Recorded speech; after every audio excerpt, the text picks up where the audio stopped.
Nanay, hanggang kailan niyo po ito gagawin kay tatay? Hindi po pwedeng habang buhay na lang siyang ganyan. Hanggat nabubuhay ako, anak. Pagsisilbihan ko ang tatay. At dapat kayo rin. Matuto kayong gawin ang tama. Tatay niyo siya. Kaya tungkulin yung alagaan at pagsilbihan siya tulad ng ginagawa ko. Pero Nay... Wala nang pero-pero. Sundin niyo ang sinabi ko. Kapag nawala ko, kayo ang magpapatuloy ng lahat ng ito. Naiintindihan mo ba, anak? Naiintindihan mo ba?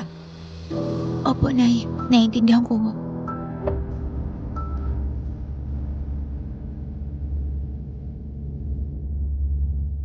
Isang mapagpalang araw sa iyo, Miss Ligaya, at sa lahat ng mga tagapakinig ng inyong channel na Aswang Confessions. Tawagin niyo na lang ako sa pangalang Clara. Hindi ko tunay na pangalan. Matagal na akong taga-subaybay ng inyong channel. Ngunit ngayon lang ako nagkaroon ng lakas ng loob na ibahagi ang aking personal na karanasan na may kinalaman sa aswang. Hanggang ngayon kasi, bumabalik pa rin sa akin ang takot at sakit na dulot ng pangyayaring yon. Ngunit napagtanto ko na kailangan ko nang kumawala sa dilim ng nakaraan at magpatuloy sa buhay. Kaya ngayong gabi, gusto kong ikumpisal sa iyo, Miss Ligaya, ang lahat ng nangyari.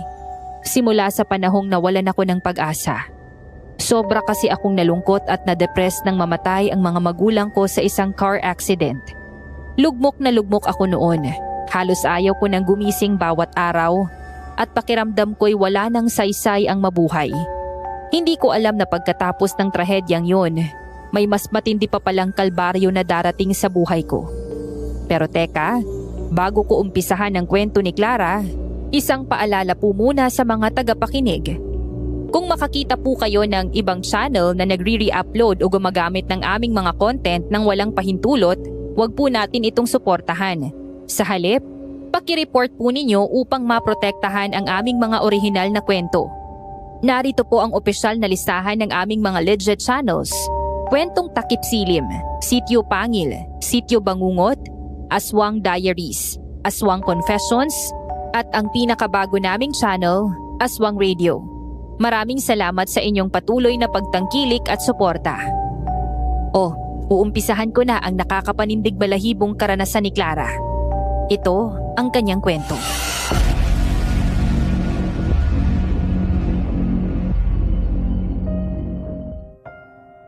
Mama! Papa! Bakit niyo ako iniwan? Sana, Iha. Ayaw ng mama at papa mo na nakikita kang ganyan.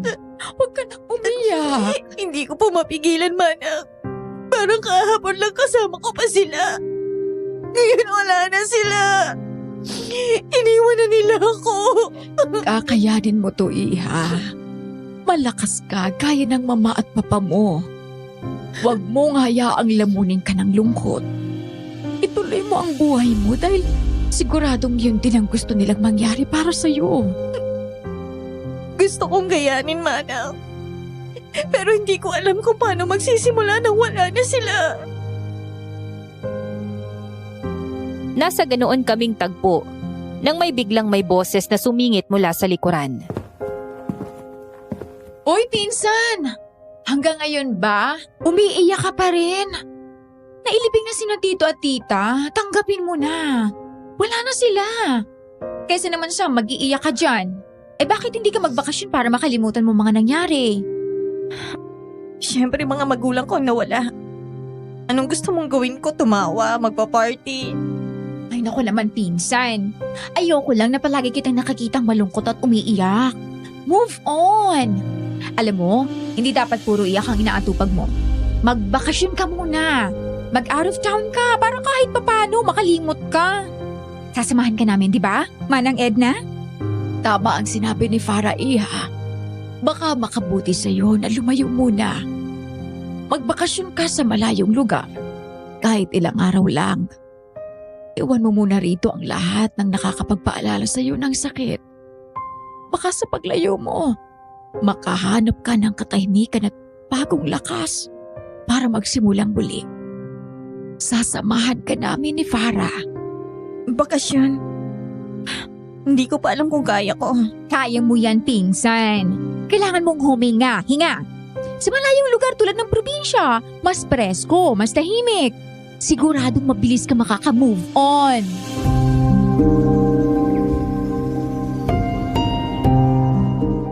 Tumingin ako sa labas ng bintana ng kwarto ko. Marahil tama sina Farah at Manang Edna. Baka nga kailangan ko munang lumayo. Kahit ilang araw lang, para kahit papano ay makalimutan ko ang sakit ng lahat ng nangyari.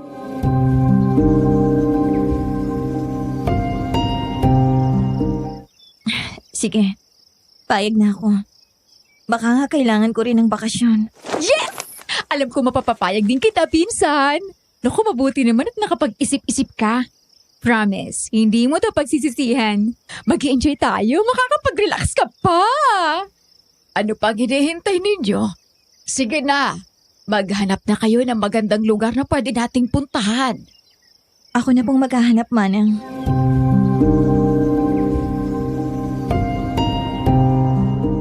Naghanap ako sa internet ng mga lugar na pwede naming pagbakasyonan. Maya-maya pa, napansin ko ang isang online ad.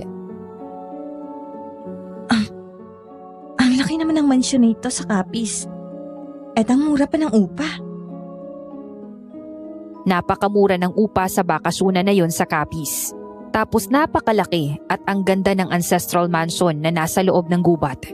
Mukhang tahimik at payapa ang paligid. Parang perpektong lugar para makapagpahinga at makalimot. Maya-maya ay nilapitan ako ng pinsan kong si Farah. Bit-bit ang mga damit niya at isang malaking bag.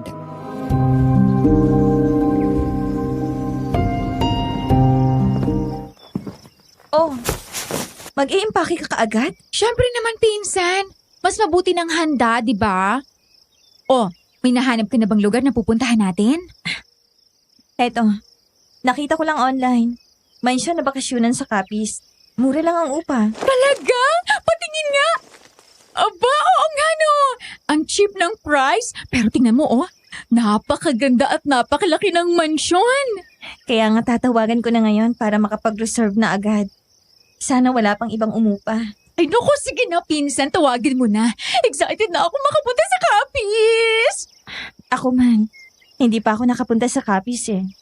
Hindi pa rin ako nakakarating sa Capiz eh. Kaya sana, matuloy tayo sa bakasyon na yan.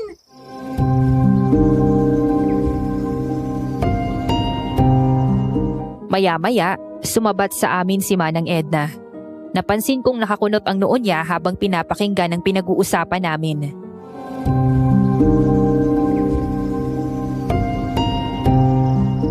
Tama ba ang narinig ko?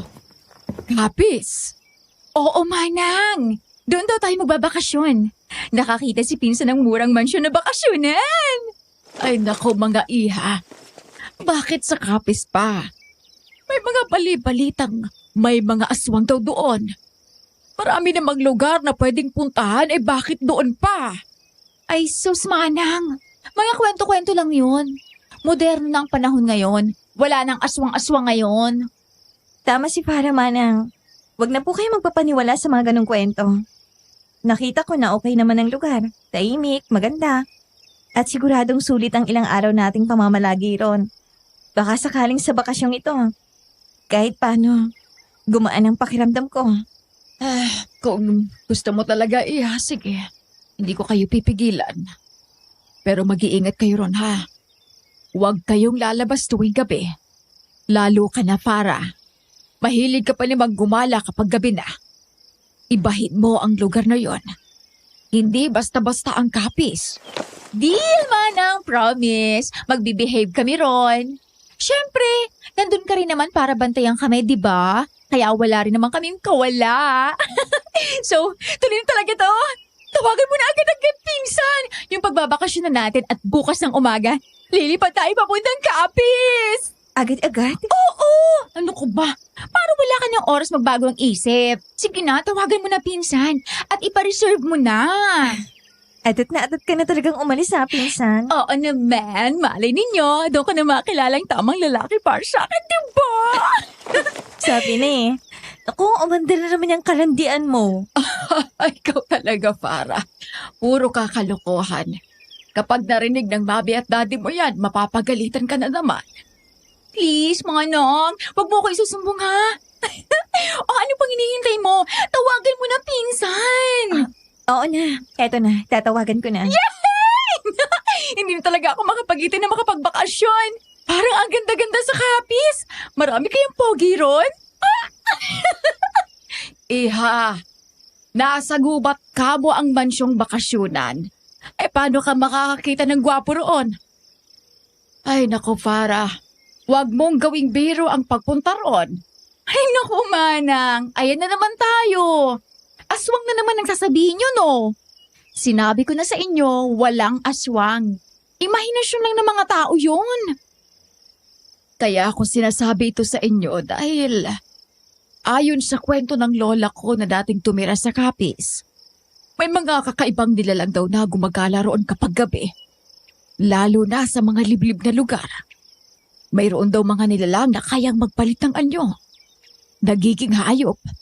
At meron din daw na mga lumilipad na kung ano kapag hating gabi. Ay nako, baka naman paniki lang yung lumilipad. Ikaw naman, manang, masyado ka naniniwala sa mga kwentong barbero ng lola mo. Ang mabuti pa, kalimutan mo na yung mga aswang-aswang na yan at mag-impake ka na rin, manang. Huwag mo nang takutin ang sarili mo, manang. Hindi totoo ang mga aswang. At walang aswang sa Capiz, okay? Ang gawin mo, manang, mag-impake ka na rin dahil tinawagan ko na yung pupuntahan natin at nakapag-reserve na ako. Maswerte tayo dahil kaalis lang daw nung huling nagbakasyon ton. Kaya kahit anong oras, pwede na tayo magpunta ron. Talaga, pinsan! Yahoo! Bilisan mo na, manang. Mag-impake ka na. Pupunta na tayo sa Capiz! Ay, naku. Oo na. Eto na at magagayak na rin ako ng mga dadalhin ko. Ewan ko. Pero kinakabahan ako sa pupuntahan namin. Parang hindi yun ang tamang lugar na puntahan. Ay, naku. Bahala na.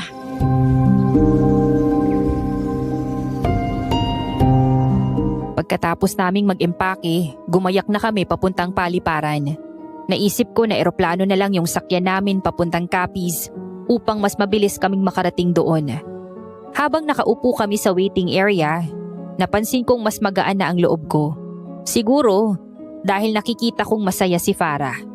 O marahil dahil nariyan si Manang Edna, na para ko ng pangalawang ina.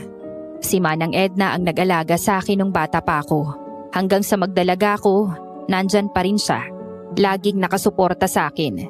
Ilang sandali pa, nakasakay na kami sa eroplano. Walang ginawa sina Farah at Manang Edna, kundi magkwentuhan tungkol sa kung ano-anong nakakatawang bagay. Nahahawa tuloy ako sa kanila at natatawa rin sa mga pinag-uusapan nila. Napagtanto kong ilang araw na rin mula nang huli akong tumawa ng ganon. Simula nang mawala sina mama at papa. Pakiramdam ko, unti-unting gumagaan ang bigat ng puso ko. Paglapag ng eroplano, agad kaming sumakay sa isang van for hire na maghahatid sa aming pupuntahan. Maya-maya pa, huminto ang van. Sinabi ng driver na hanggang doon na lang yung biyahe dahil hindi na makakapasok ang sasakyan sa loob ng gubat. Itinuro niya ang daan patungo sa mansyon na mga 10 minutong lakaran lang. Pag alis niya, nagsimula kaming maglakad dala ang mga maleta. Basa ang lupa, may mga tuyong dahon sa aming nilalakaran at tanging yabag at huni ng kuliglig ang maririnig sa paligid.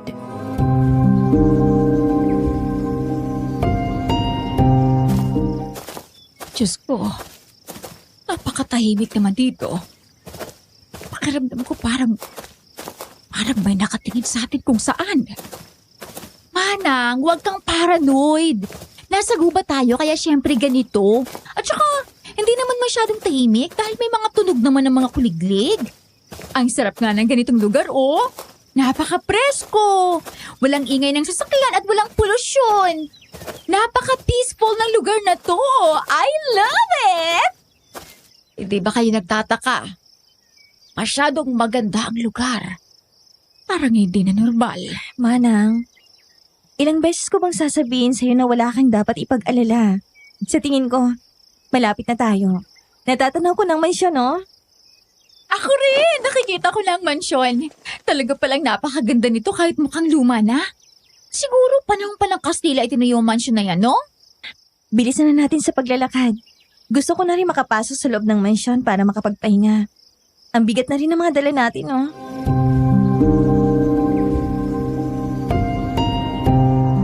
Hanggang sa narating namin ang mansyon na bakasunan.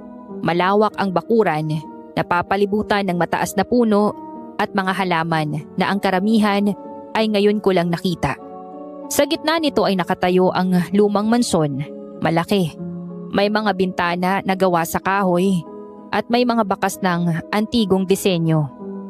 Kahit may bahid ng kalumaan, kapansin-pansin pa rin ang ganda at karangyaan nito. Ngunit sa kabila ng lahat, may kung ano-anong malamig na pakiramdam na bumabalot sa amin habang papalapit kami doon. Maya-maya, lumabas sa pinto ng mansyon ng isang matandang babae, kasama ang isang dalaga at isang batang babae.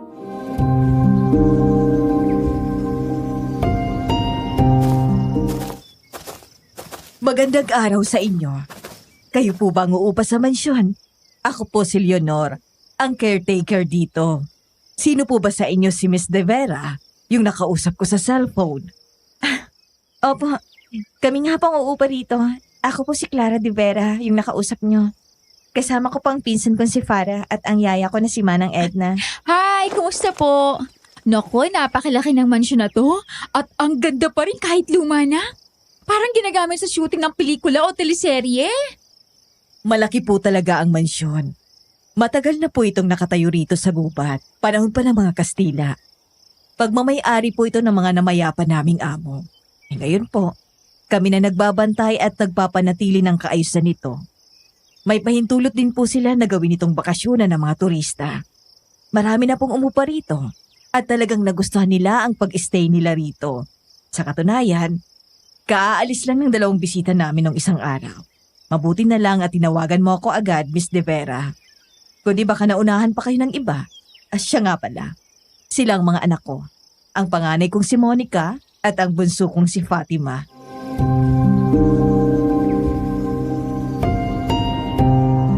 Matipid na ngumiti si Monica. Samantalang si Fatima naman ay tahimik lang at mahigpit na nakahawak sa laylayan ng damit ng kanilang ina. Maya-maya, sinamahan na nila kami sa loob ng mansyon. Nang makita namin ang loob, lalo kaming namangha.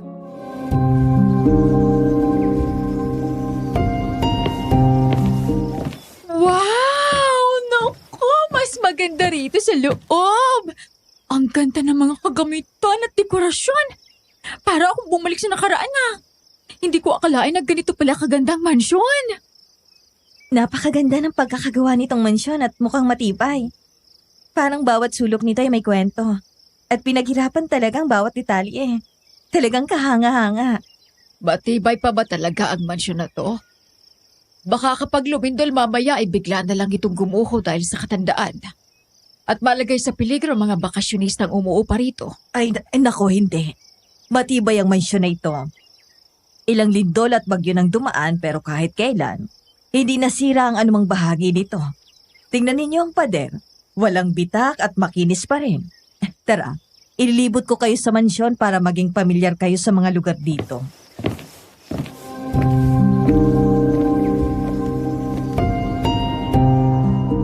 Habang naglilibot-libot kami sa mansyon, may lalaking lumabas mula sa isa sa mga kwarto sa unang palapag.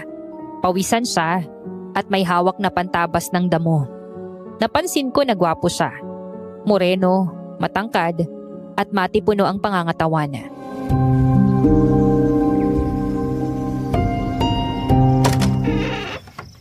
Sino po siya? May iba pa pala kayong kasama rito, Aling Leonor? Ay, nako.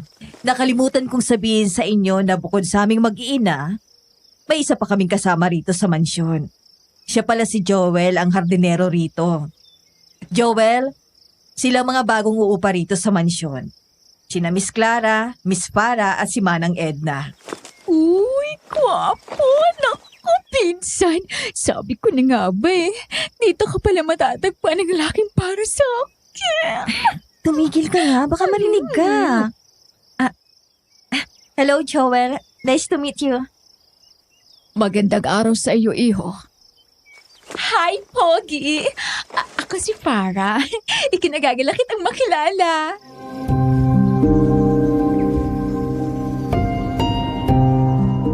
Tumangulang si Joel bilang tugon.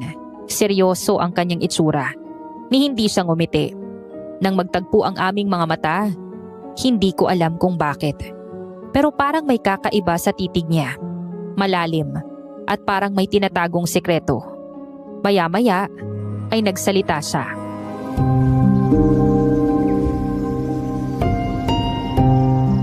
Mauna na po muna ako, Leonor. Marami pa po akong gagawin sa hardin. Sige, Joel. Ililibot ko pa sila rito sa mansyon. Tahimik si Kuya Gardiner, ha? Mysterious type. Yan ang mga bet ko. Ay, naku, para. Tumigil ka nga riyan. Nakakahiya ka. Ano? Pagpasensyahan nyo na si Joel. Ganun talagang lalaking yon. Hindi siya pala salita pero mabait naman yon. Siyang tumutulong sa amin dito sa mansyon. Bukod sa pagiging hardinero niya, kung may mga kailangan kayo at wala ako, sa kanya kayo lumapit.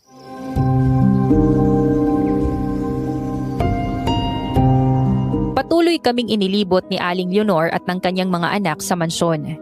Si Aling Leonor lamang ang palaging nagsasalita, habang ang kanyang mga anak ay tahimik at walang imik. Sa aming paglilibot, marami pa kaming nakitang magagandang bagay sa loob ng mansyon. Mga naglalakihang chandelier, mga antigong muebles, at mga lumang paintings na nakasabit sa pader na tila iginuhit ng mga sikat na pintor.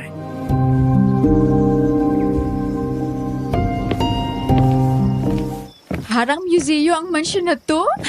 Ang daming magagandang painting at mga antigong estatwa na parang buhay na buhay. Hindi talaga ako nagkamali na dito tayo magpakasyon. Hindi lang tayo malilibang, matututo pa tayo. May mga caption din kasi mga paintings at antigong estatwa na ito na nagsasabi kung anong ibig sabihin ng mga ito at kung kailan ginawa. Etong isa, noong 1950s pa oh. Napakayaman siguro ng may-ari nito, ano? May lahing dayuhan ba ang mga dati mong amo, Leonor? Aba oo, napakayaman ng mga amo ko. Bukod sa mansyon na ito, may iba pa silang ari-arian at marami silang negosyo rito sa Capiz. Kung hindi lang sila namatay sa car accident, kasamang mga anak nila, sila pa rin sana ang nagmamanage ng mga yon. Katulad din pala ng nangyari sa mga magulang kong ikinamatay nila. Nako, talaga po ba? Pasensya na po. Ikinalulungkot ko po ang nangyari. Okay lang po. Wala po kayong dapat ihingi ng pasensya. May iba po ako. Kung wala na pong amo nyo, sino na pong namamahala sa iba nilang ari-arian at negosyo? Yung mga kamag-anak nila. Silang naghati-hati sa ibang mga ari-arian at negosyo ng mga amo ko. Kasi wala namang ibang maaasahan o malapit sa kanila na mag-aasikaso ng mga yon. Itong mansyon, napunta rin sa isa sa mga kamag-anak nila. Sabi noon ng mga amo ko, gawin itong bakasyonan dahil paminsan-minsan lang naman silang umuwi rito. Kasi may iba pa silang bahay sa Aklan. Kaya nung nawala ang mga amo ko, sinunod din ang kamag-anak nilang plano at ginawa nila itong bakasyonan para pagkakitaan. Mabuti na lang at hindi kami tinanggal ditong mag-iina. Kahit papano, ginawa nila akong caretaker at hindi ako nawala ng trabaho. Dati akong kasambahay dito. Si Joel naman, bago pa lang siya dumating rito. Kapapasok pa lang niya nung 1 taon. Ganun po pala. Ang swerte niyo po kasi mahirap po talagang maghanap ng trabaho ngayon. Mabuti na rin po't mabait ang nakakuha ng mansyon. Kasi binigyan pa rin ka ng pagkakataong pagkakitaan ito. Kaya nga po, nagpapasalamat kaming mag-iina sa kanila. Ihahatid ko na po pala kayo sa kwarto nyo para makapagpahinga na po kayo. Mabuti pang hapo at gusto ko na makahiga sa malambot na kama nitong mansyon. Pero, teka.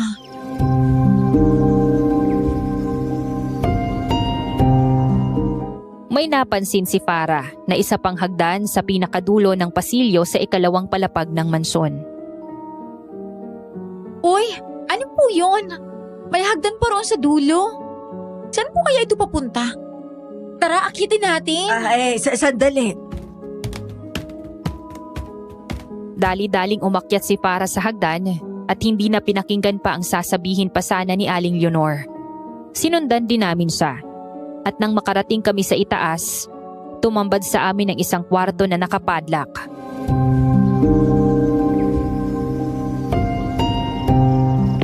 May attic pala rito eh. Pero bakit nakakandado? Sa una, napansin kong hindi makasagot si Aling Leonor. Tila iniisip pa niya ang sasabihin. Ngunit, Hindi kasi pinabubuksan niya ng mga amo ko kahit nung nabubuhay pa sila. Ang sabi nila, may hindi daw magandang nangyari sa attic noon. Kaya ipinasara na nila yan at kailanman ay hindi na pinabuksan. Ang alam ko, mga lumang gamit lang ang nasa loob. Ano pong nangyaring hindi magandang bagay? Alam niyo po ba? Ay, hindi ko ho alam. Kahit sa aming mga kasambahay noon ng mga amo ko, hindi nila sinabi kung ano nangyari sa attic. Basta, hindi nila pinapabuksan yan. Matagal nang nakakandado yan. Yun naman pala, Farah, hindi pwedeng pasukin ang attic. Kaya halika na, bumaba na tayo. Sayang naman. Baka pwede naming masilip ang loob kahit saglit lang. Pasensya na po pero hindi talaga pwede. Puntahan nyo ng lahat ng ibang bahagi ng mansyon. Wag lang ang attic. Mahigpit po itong ipinag-utos sa akin ng aking mga amo na walang sino man ang pwedeng pumasok dyan. Kaya kahit wala na sila, sumusunod pa rin ako bilang paggalang at respeto sa kanila. Sana po'y maunawaan ninyo.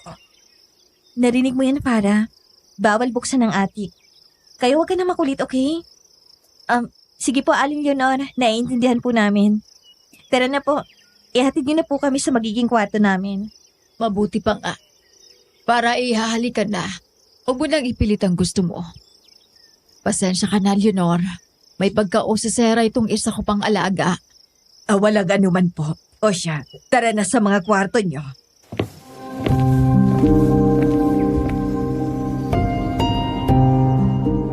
bago kami bumaba sa hagdan, muli akong napatingin sa attic. Kasabay nun, parang may malamig na hangin na dumampi sa braso ko. Napatingin ako kay Aling Leonor. Ngumiti siya, pero tila may lungkot sa kanyang mga mata. Ewan ko kung namamalikmata lang ba ako sa mga sandaling yun. Hindi ko alam kung bakit. Pero mula nang makita ko ang nakapadlock na pinto ng attic, parang may bigat akong naramdaman na hindi ko maintindihan. Mas pinili ko na lang baliwalain ang mga nararamdaman ko dahil baka bunga lang yon sa pagod ng biyahe. Tahimik akong tumingin sa paligid. Si Farah ay hindi na nangulit tungkol sa attic. Sa halip, naging abala na siya sa pagkuha ng mga litrato sa mansyon gamit ang kanyang kamera. Si Manang Edna na may nagrorosaryo na naman, kaya napabuntong hininga na lang ako. Ipinakita sa amin ni Aling Leonor ang magiging kwarto namin. Tulad ng inaasahan, malalaki at maluluwag ang mga to. Malambot din ang mga kama at mukhang komportableng tulugan. Ganon din ang kwarto ni Farah at Manang Edna. Magkakalapit din yung mga kwarto namin kaya hindi kami mahihirapang puntahan ng isa't isa. Habang nag-aayos ako ng mga gamit, bigla akong nakarinig ng mahina at marahang kaluskos mula sa itaas. Parang nagmumula sa attic. Ano yan? Parang may nagpukutkot sa itaas. Tumigil ako sandali sa ginagawa ko. Parang may kung anong naglalakad sa kahoy na sahig sa itaas. Pumikit ako. Pinakiramdaman ko ang tunog. Ilang minuto lang, nawala na rin yung mga kaluskos. Baka daga lang yun. Matagal na lang kasing hindi nabubuksan. Baka pinamahayan na ng mga daga. Ipinagpatuloy ko ang pag-aayos. Pilit binaliwala ang narinig. Pero sa totoo lang, tumindig ang balahibo ko. Parang may malamig na hangin na biglang dumampi sa bato ko. Dali-dali kong tinakpan ng kurtina ang bintana at huminga ng malalim. Relax lang, Clara. Huwag kang magpapadala sa narinig mo. Wala lang yun. Samantala, si Farah naman ay naglilibot pa rin sa mansyon at kumukuha ng mga pictures. Noon pa man ay mahilig na siya sa photography. Maya-maya ay siya naman yung nakarinig ng ingay na nagmumula sa attic. Parang may kumakaluskos sa itaas Sa may attic? Ano kaya yun? Dahil may pagkausisera talaga ang pinsan ko, napangiti siya at dahan-dahang naglakad papunta sa hagdan patungong atik. Nagsimula siya ulit umakyat doon. Tahimik lang siya at halatang sabi kung anong ingay ang nagmumula doon. Ang hindi niya alam, may mga mata palang nakamasid sa kanya. Si Aling Leonor na noon ay galing sa isang kwarto ay napansin ang pag-akyat niya doon. Miss Farah, sandali lang. Napatigil si Farah nang makarating siya sa kalahati ng hagdan. Kuminto siya at tumingin pababa. Nakita niya si Aling Leonor na papalapit sa kanya. Seryoso ang mukha.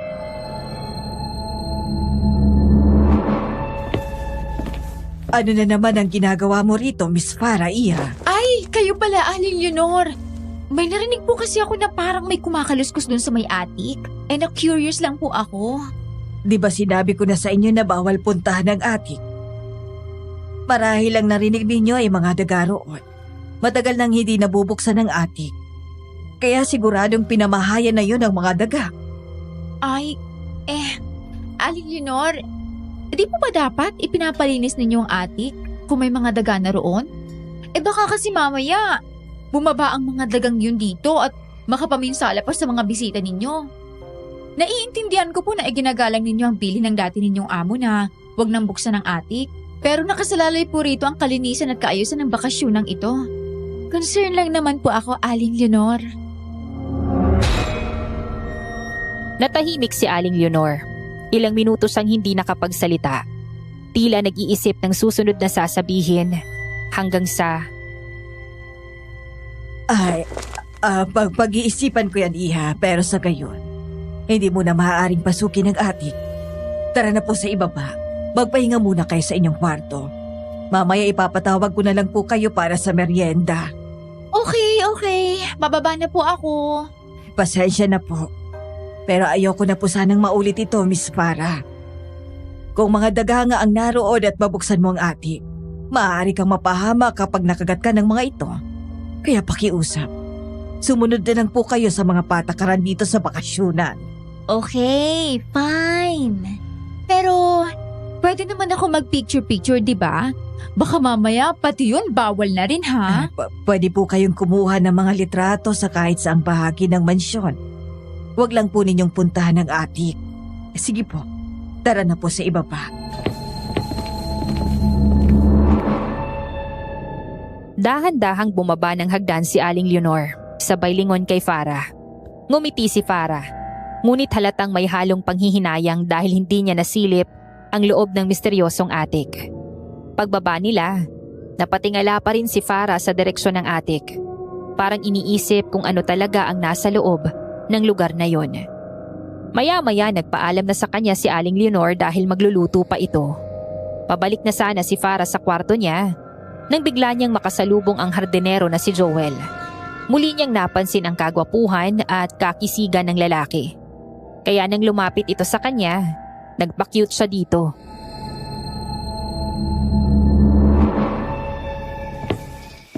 Ay, hello, Pogi. Ikaw pala. Paumanhin po, miss. Narinig ko kasi kayong nag-uusap ni Aling Gino tungkol sa attic. Pumunta ka ba ron? Yun ba? Oo, pero hindi ko naman itinuloy. Sabi kasi ni Aling Leonor, bawal daw. Na-curious lang ako kasi may narinig akong kumakaluskos dun eh. Konting paalala lang, miss. Kung ayaw ninyong magkaproblema habang nandito kayo, huwag na ninyong subukang maging curious. May mga bagay dito sa mansyon mas mabuting huwag na lang ninyong pakialaman. Anong ibig mong sabihin? Ang ibig kong sabihin, kung may naririnig man kayo, kaluskos man o mga ingay, huwag na ninyong pansinin. Pabayaan nyo na lang. Natigilan si Farah sa sinabi ng hardinero. Tila ba may alam ito tungkol sa kung ano ang nasa attic. Pero bakit, Pogi? Ay, paano kung naiingayan kami sa mga kaluskos na naririnig namin? Wala ba kaming karapatan na magreklamo?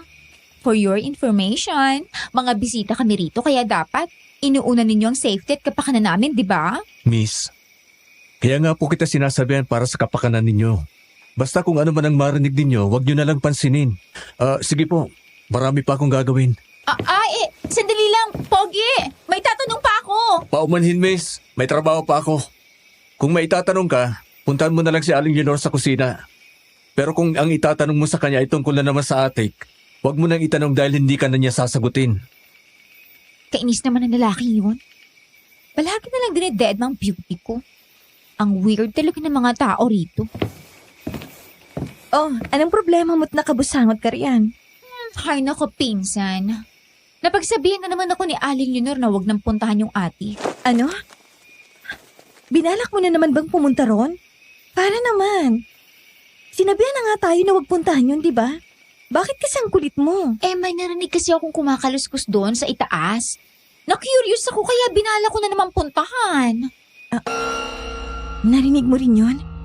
Yung parang may kumakalmot sa sahig. Narinig ko rin yun kanina eh. Oo, yun nga. Pero alam mo, pinsan, nagtututa na ako kung ano talaga nasa loob ng attic na yun eh. Ang sabi ni Aling Leonor, posible raw na mga daga ang naroon kaya may kumakaluskos. Pero nagtataka lang ako kung bakit ayaw nilang palinisan yon.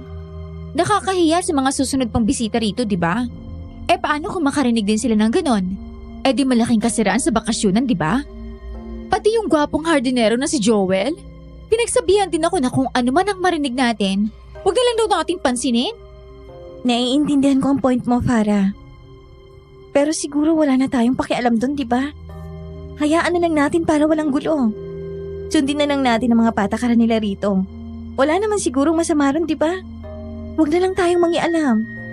O siya, sige na. Hindi na ako mangingialam. Pero aminin mo, pinsan, nakakaintriga kung anong meron dun sa attic, di ba? Pakiramdam ko nga parang may itinatago sila eh. Nararamdaman mo rin ba? Magsisinungaling ako kapag sinabi ko na hindi ko rin nararamdaman ang nararamdaman mo. Pero hindi lahat ng sikreto kailangang malaman, Farah. Kaya para sa ikatatahimik ng pananatili natin dito, manahimik na lang din tayo.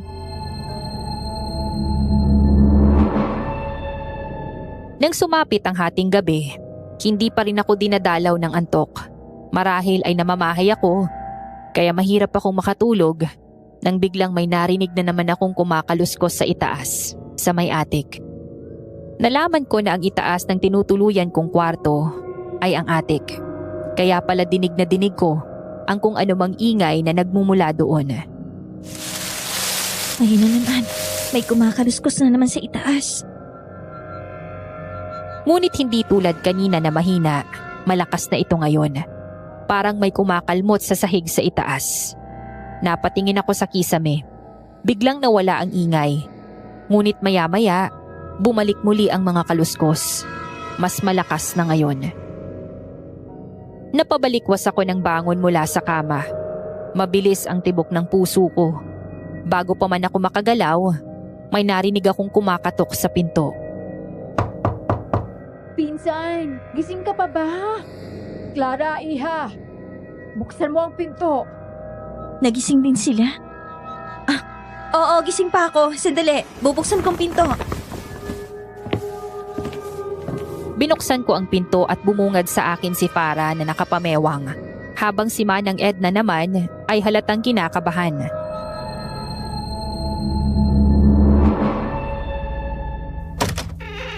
Narinig mo rin ba yun, pinsan? Yung malakas na kaluskos sa itaas, sa may attic. Oo, dinig na dinig ko. Mas malakas na ito ngayon kumpara kanina na mahina lang. Diyos ko, dinig din sa kwarto namin yung ingay na nagmumula sa itaas. Hindi kami makatulog. Napansin mo ba, pinsan, na parang hindi gawa ng daga yung mga ingay sa taas? Parang gawa ng tao eh. Hindi na normal to, Clara. Kanina pa to parang may tao talaga sa itaas. Gawa ng tao? Sino naman ang gagawa nun? Di ba nga nakapadlock yung pinto ng attic? Walang nakakapasok doon. Kaya paano gawa ng tao yung ingay na naririnig natin? Paano kung hindi tao? At hindi rin hayop ang nasa itaas? Paano kung... Manang! Huwag mong sabihing aswang na naman. Na aswang ang nasa attic. Come on. Ngayon mo pa ba talaga naisip yan, ha? Kung kailan namumroblema na tayo sa ingay na nanggagaling sa itaas? Aswang talaga? Hindi ako nagbibiro, Farah. Maraming kwento ng aswang sa lugar na ito. Kaya hindi imposible ang naiisip ko. Baka hindi tayo ligtas dito, Clara. Ayan ka naman manay sa mga aswang-aswang na yan. Kailan ba tayo matatapos dyan? Basta, Iha, aaminin ko, hindi ako komportable rito. Gusto ko nalang bumalik sa Maynila. Hindi talaga ako mapakali. May kung anong kakaiba sa bahay na to. Kararating lang natin dito, Manang. Sayang naman ang pagpunta natin kung aalis tayo agad. At saka, wala nang refund yung ibinayad ko rito. Paano kung may masamang mangyari? Walang masamang mangyayari, Manang. Ligtas tayo rito. Kung ano man yung naririnig natin, wala yon. Mga daga lang yon. Ang mabuti pa, bumalik na tayo sa pagtulog. Pagod lang tayo sa biyahe kaya kung ano-ano naiisip natin.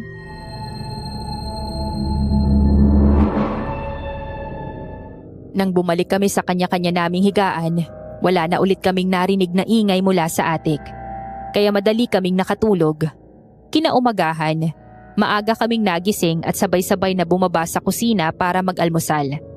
Pagdating namin doon, bumungad agad sa amin si Aling Leonor na galit habang hinahampas ng hawak niyang basahan ang gripo sa lababo. Nagulat din kami nang makitang sumisirit ang tubig mula sa gripo, tumatalsik hanggang sa sahig. Nakakunot ang noo ni Aling Leonor habang pilit na pinipihit ang balbula ng gripo.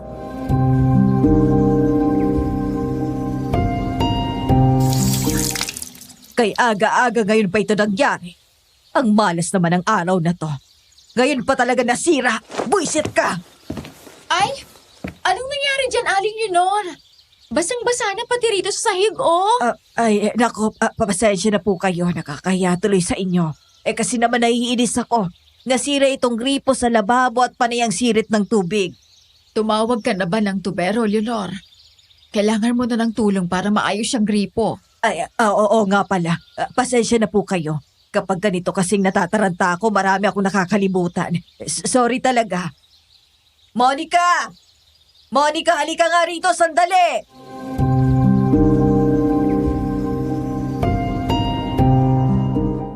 Nagmamadaling pumasok sa kusina ang panganay niyang anak na si Monica. Tulad ng unang pagkakakilala namin sa kanya, tila wala pa ring reaksyon ang mukha niya.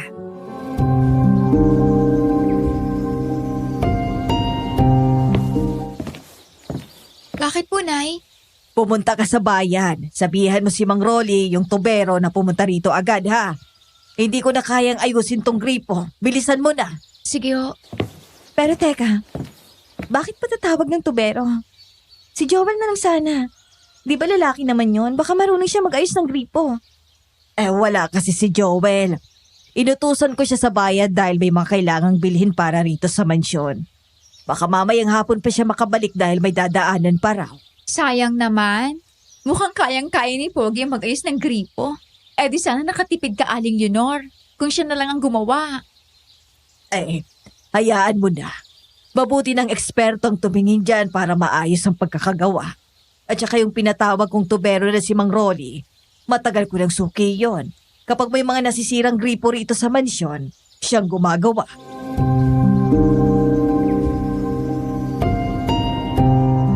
Makaraan ang kalahating oras, bumalik si Monica kasamang isang may edad na lalaki. Matangkad, payat, at medyo mahaba ang buhok. May bitbit siyang tool bag.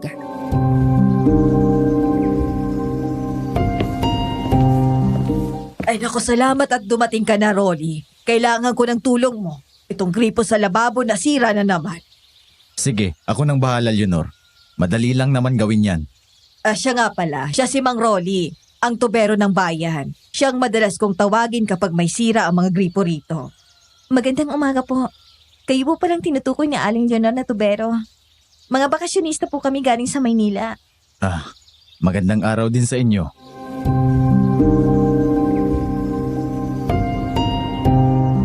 Saglit siyang napatitig sa amin, lalo na sa akin. May kakaibang ekspresyon sa mukha niya. Hindi ko maipaliwanag, pero parang may takot, pangamba, at pag-aalala ang sabay-sabay kong nakita sa kanya.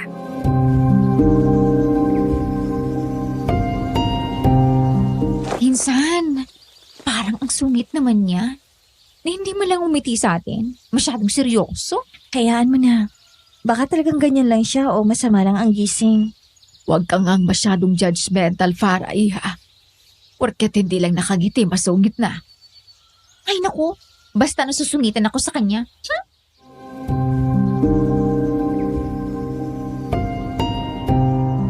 Tahimik lang si Mang Rolly habang inaayos ang gripo. Paminsan-minsan, dinig ang kalansing ng kanyang mga gamit sa pagkukumpuni. Si Manang Edna naman ay nakamasid lamang sa kanya. Napansin kong nakakunot ang noo ni Manang Edna. Parang may napapansin siya sa kilos ng tubero. Pagkatapos ng ilang minuto, tumigil na sa pagkukumpuni si Mang Rolly.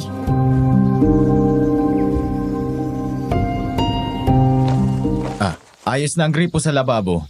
Wala nang tubig na sisirit o tatagas dyan. Ay, salamat, Mang Rolly. Hulog ka talaga ng langit. Sandali. Kukuha lang ako ng pambayad hintayin mo ako rito.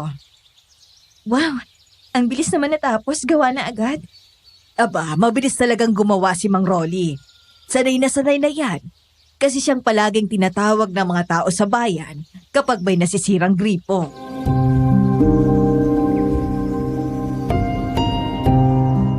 Maya-maya ay nagligpit na ng mga gamit ang tubero.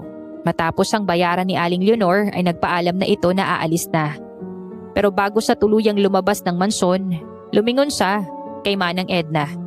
Doon ko napansin na may gusto siyang sabihin. Pero parang nag-aalangan. Papalabas na si Mang Rolly ng pinto nang bigla siyang lumapit ng bahagya kay Manang Edna.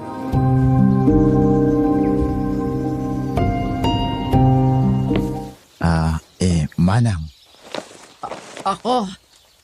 Bakit? huwag kayong magtatagal dito. Hindi ligtas ang lugar na ito para sa inyong mga dayo. Kung ako sa inyo, umalis na kayo rito sa lalo madaling panahon. Anong ibig mong sabihin?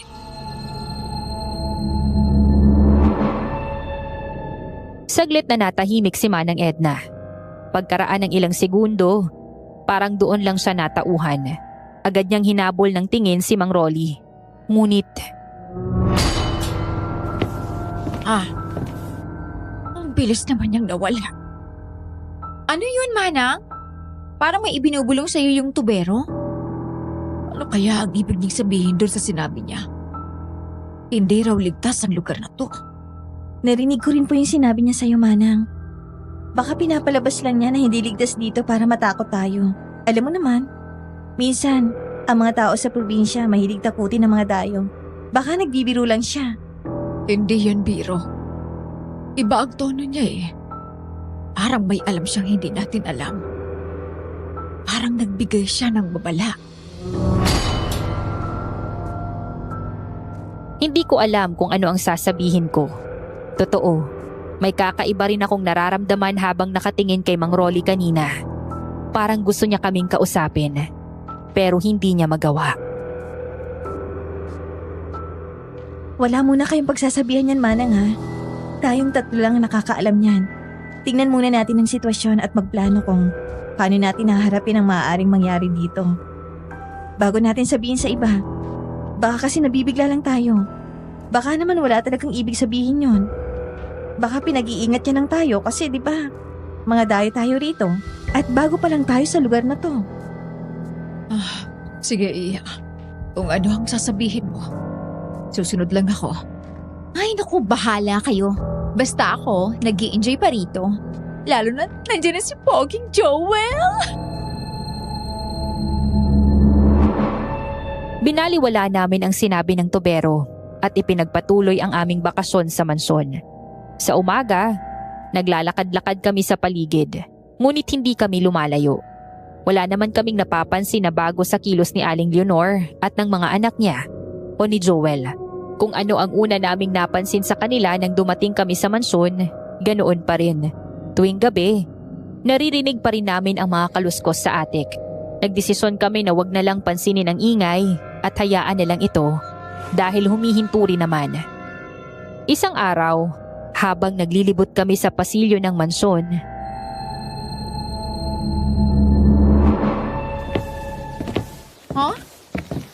Teka, ano kaya to? Oh, ano yung napulot mo? Ay, teka. Litrato to eh.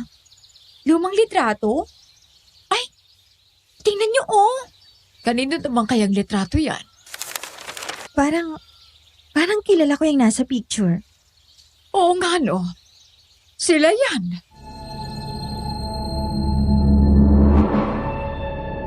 Ang mag-iinang Aling Leonor, Monica at Fatima ang nasa lumang litrato. May isa pa silang kasama. Lalaki na sa palagay namin ay asawa ni Aling Leonor.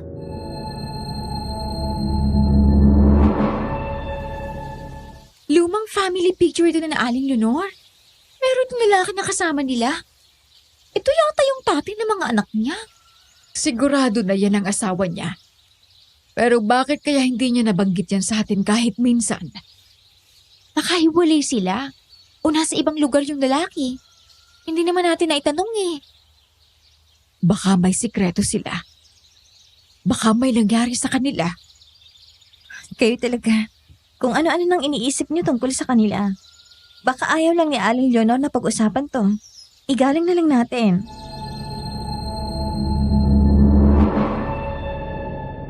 Habang nag-uusap kaming tatlo, mas lalo kong napansin ang bigat sa litrato. Hindi ko alam kung bakit.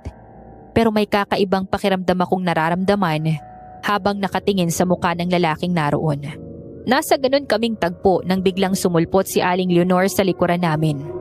Agad niyang hinawakan ang kamay ni Farah at binawi ang litrato.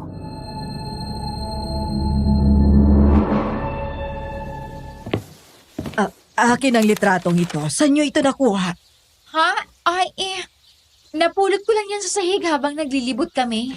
Sa sahig mo ito nakuha? Opo. Diyan ko sa sahig napulot eh. Bakit naman kasi pakalat-kalat yung litrato nyo? Mabuti nga't napulot ko eh. Nako, pasensya na po Aling Leonor. Tiningnan lang po namin kung sino yung nasa litrato. Family picture nyo pala. Tinignan niya ito sandali, saka napabuntong hininga. Ay, baka nabitawan lang ito ni Fatima. Palagi niya kasi itong daladala. Sabi ko nga baka mawala. Pero ayaw niyang bitawan. Yan kasi ang litrato ng buo naming pamilya. Mawalang galang na po.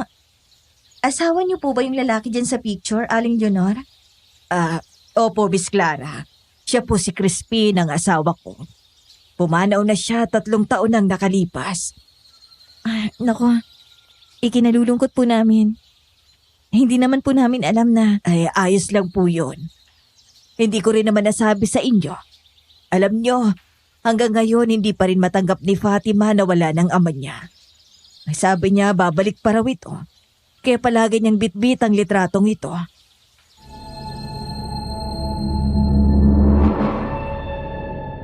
Hindi kami agad nakapagsalita. Ramdam ko ang bigat ng tinig ni Aling Leonor. Ang sakit ng pagkawala ng mahal sa buhay. Yun din yung pinagdadaanan ko.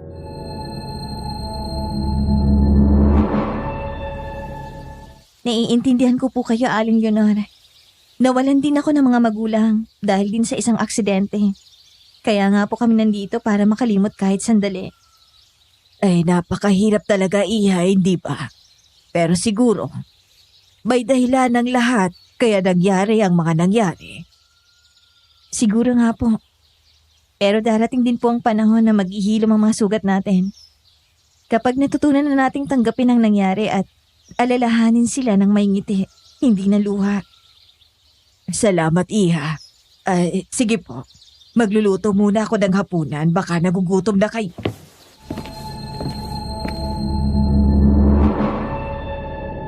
Iniwan niya kami at bumalik sa kusina. Tanganan niya ang lumang litrato. Habang naglalakad siya palayo, ramdam kong mabigat pa rin yung loob niya. Umupo kami ni Farah at Manang Edna sa may beranda nang magsimula ulit magsalita si Farah.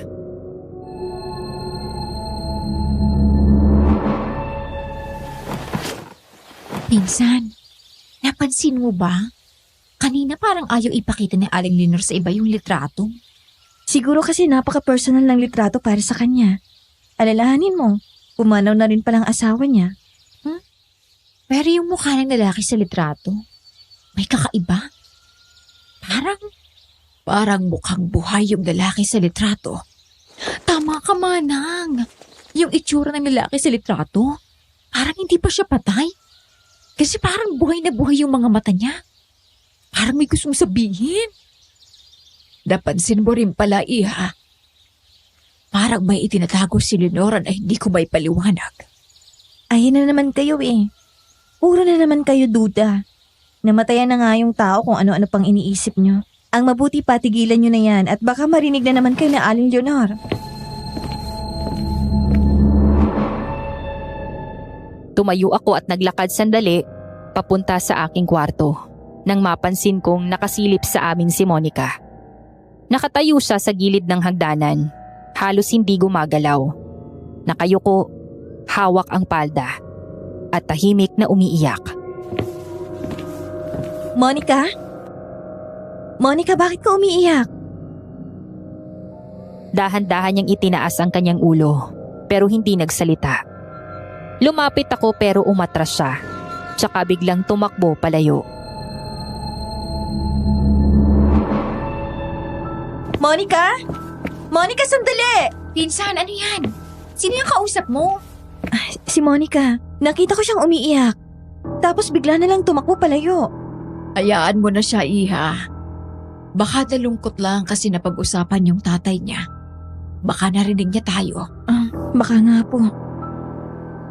Ang weirdo ng mga tao rito. Si Aling Leonor, yung mga anak niya, pati si Joel. Gwapo at macho sana pero ang weirdo talaga eh. Sobra ka naman makapagsalita. Baka ganun lang talaga sila. Bakit? Totoo naman eh. Lalo na si Joel. Type ko pa naman siya kaso parang iniiwasan niya ako eh. Nung isang araw sinubukan kong makipagkwentuhan pero iniwan ako bigla. Hindi kaya bakla siya? Pinsan naman, tigilan mo na nga si Joel. Hindi pa natin siya lubos na kilala, kaya wag ka na muna masyadong makipaglapit sa kanya. Eh gusto ko lang namang makipagkwentuhan sa kanya, pinsan. Wala naman akong ginagawang masama. Makinig ka sa akin, Farah. Huwag kang basta-basta lumalapit sa mga lalaki. Ayoko mapahamak ka. Lalo na kay Joel. Wala akong tiwala sa kanya. Tinignan niya ako ng masama. Kita sa mukha niya ang inis at pagkadismaya. Ang OA mo! Lagi ka nalang nagmamagaling. Alam mo, minsan nakakairita ka na. Para! Bumalik ka rito! Huwag kang ang ganyang sumagot sa pinsan mo. Farah! Farah, bumalik ka rito! Yan ang hirap sa kanya eh.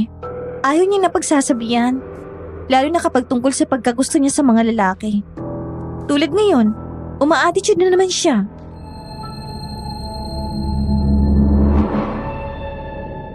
Sanay na ako sa pinsan kong si Farah. Ganon talagang ugali niya. Kapag pinagsasabihan, bigla na lang nag-walk out. Pero hanggang doon lang naman siya. Sandali lang siyang magtatampo at agad din siyang nagsusorry sa akin.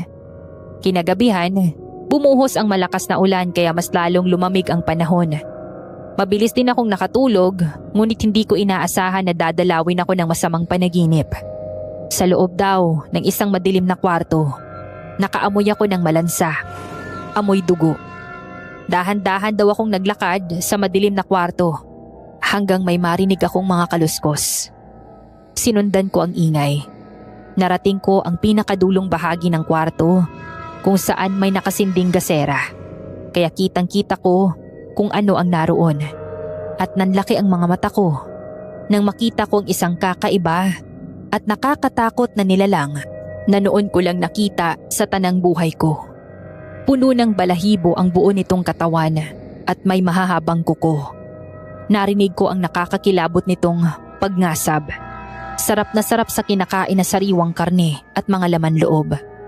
Maya-maya, lumingon sa akin ang nilalang. Ang mukha nito ay pinaghalong tao at hayop. May mga mata na namumula at nanlilisik. Dahan-dahan itong lumapit sa akin at umangil. Huwag kang lalapit sa akin! Clara! Clara, Iha! Gising! Gumising ka! Pagmulat ko ng mga mata, pawis na ako. Hingal na hingal at nanlalamig ang mga kamay ko. Si Manang Edna ay nasa gilid ng kama. Hawak ang isang baso ng tubig.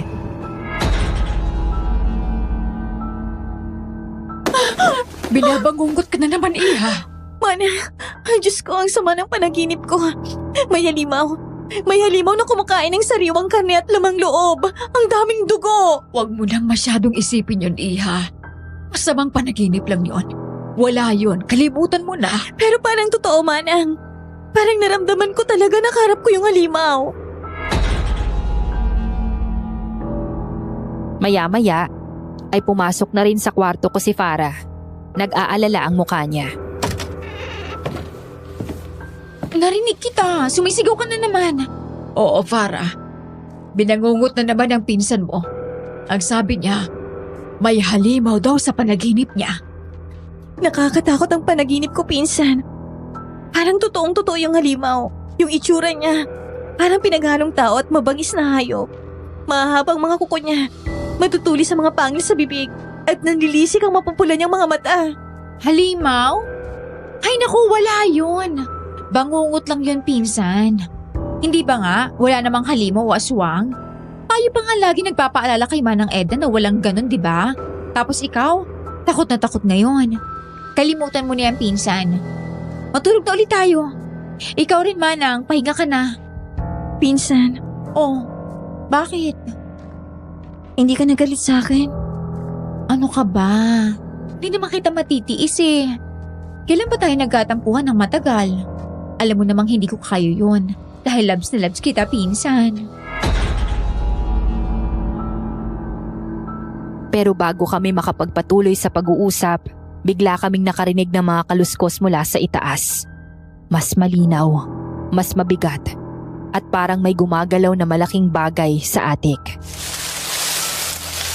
Ayan na naman oh, yung mga kaluskos. Gabi-gabi na lang pa tayo mapepesta sa mga ingay na yan. Bakit pa ayaw pang ipalinis ni Aling Leonor yung atik na yun?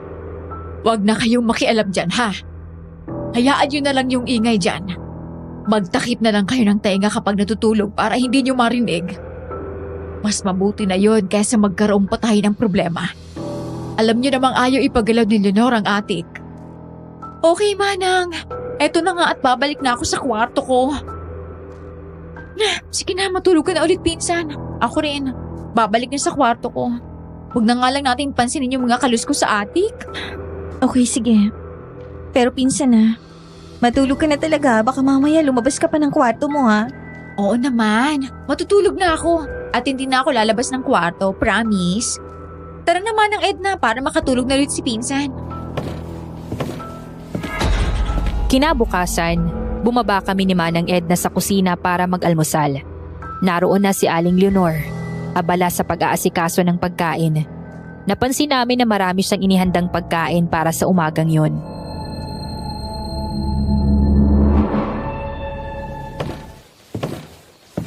Ang bango naman ng almusal, Aling Leonor. Aba, dinamihan ko talaga ang mga inihanda kong almusal para sa inyo. Kasi 6 na araw niyo na rito, hindi ba? Mag-iisang linggo na rin kayo rito. Oo nga, no? Hindi namin napansin na mag-iisang linggo na pala kami rito sa Capiz. Nasaan po si Monica at Fatima? Pakisabihan niyo rin po sila na pumunta rito para makakain din ng almusal. Ay ako, tapos na pong kumain ang mga anak ko. Nauna na po sila kanina. Ganun po ba? Pero teka, hindi ko pa nakikita si Farah. Nang silipin ko siya sa kwarto niya, wala na siya ron. Nakita niyo po ba si Farah, Aling Leonor? Pagkagising ko kanina, tinignan ko siya sa kwarto niya. Pero wala na sa higaan. Akala ko nga bumaba na rito. Ay di ko pa siya nakikita mula kanina. Baka lumabas lang at naglakad-lakad sa paligid. Madalas namang gawin yun ng mga bisita rito kasi presko ang hangin. Ngumiti lang ako tumango, ngunit sa loob-loob ko ay nag-aalala na ako. Lumipas ang ilang oras, halos tanghali na, ngunit hindi pa rin bumabalik si Farah. Ay, nasa na kayong babaeng yun? Dapat kanina pa siya nakabalik kung saglit lang siyang lumabas. Hindi naman magtatagal sa labas ang pinsan mo. Lalo na't wala siyang kasamang iba. Nag-aalala ako, Clara. Baka may masamang nangyari na kay Farah. Naku, huwag naman po kayo magsalita ng ganyan, Manang. Huwag naman po sana, Diyos ko. Ay, saan kaya nagsuot ang pinsan mong yon? Kinakabahan talaga ako. Dahil sa sobrang pag-aalala, nagpasya kaming hanapin na si Farah. Nakita namin si Joel sa hardin, kaya humingi na rin kami ng tulong sa kanya.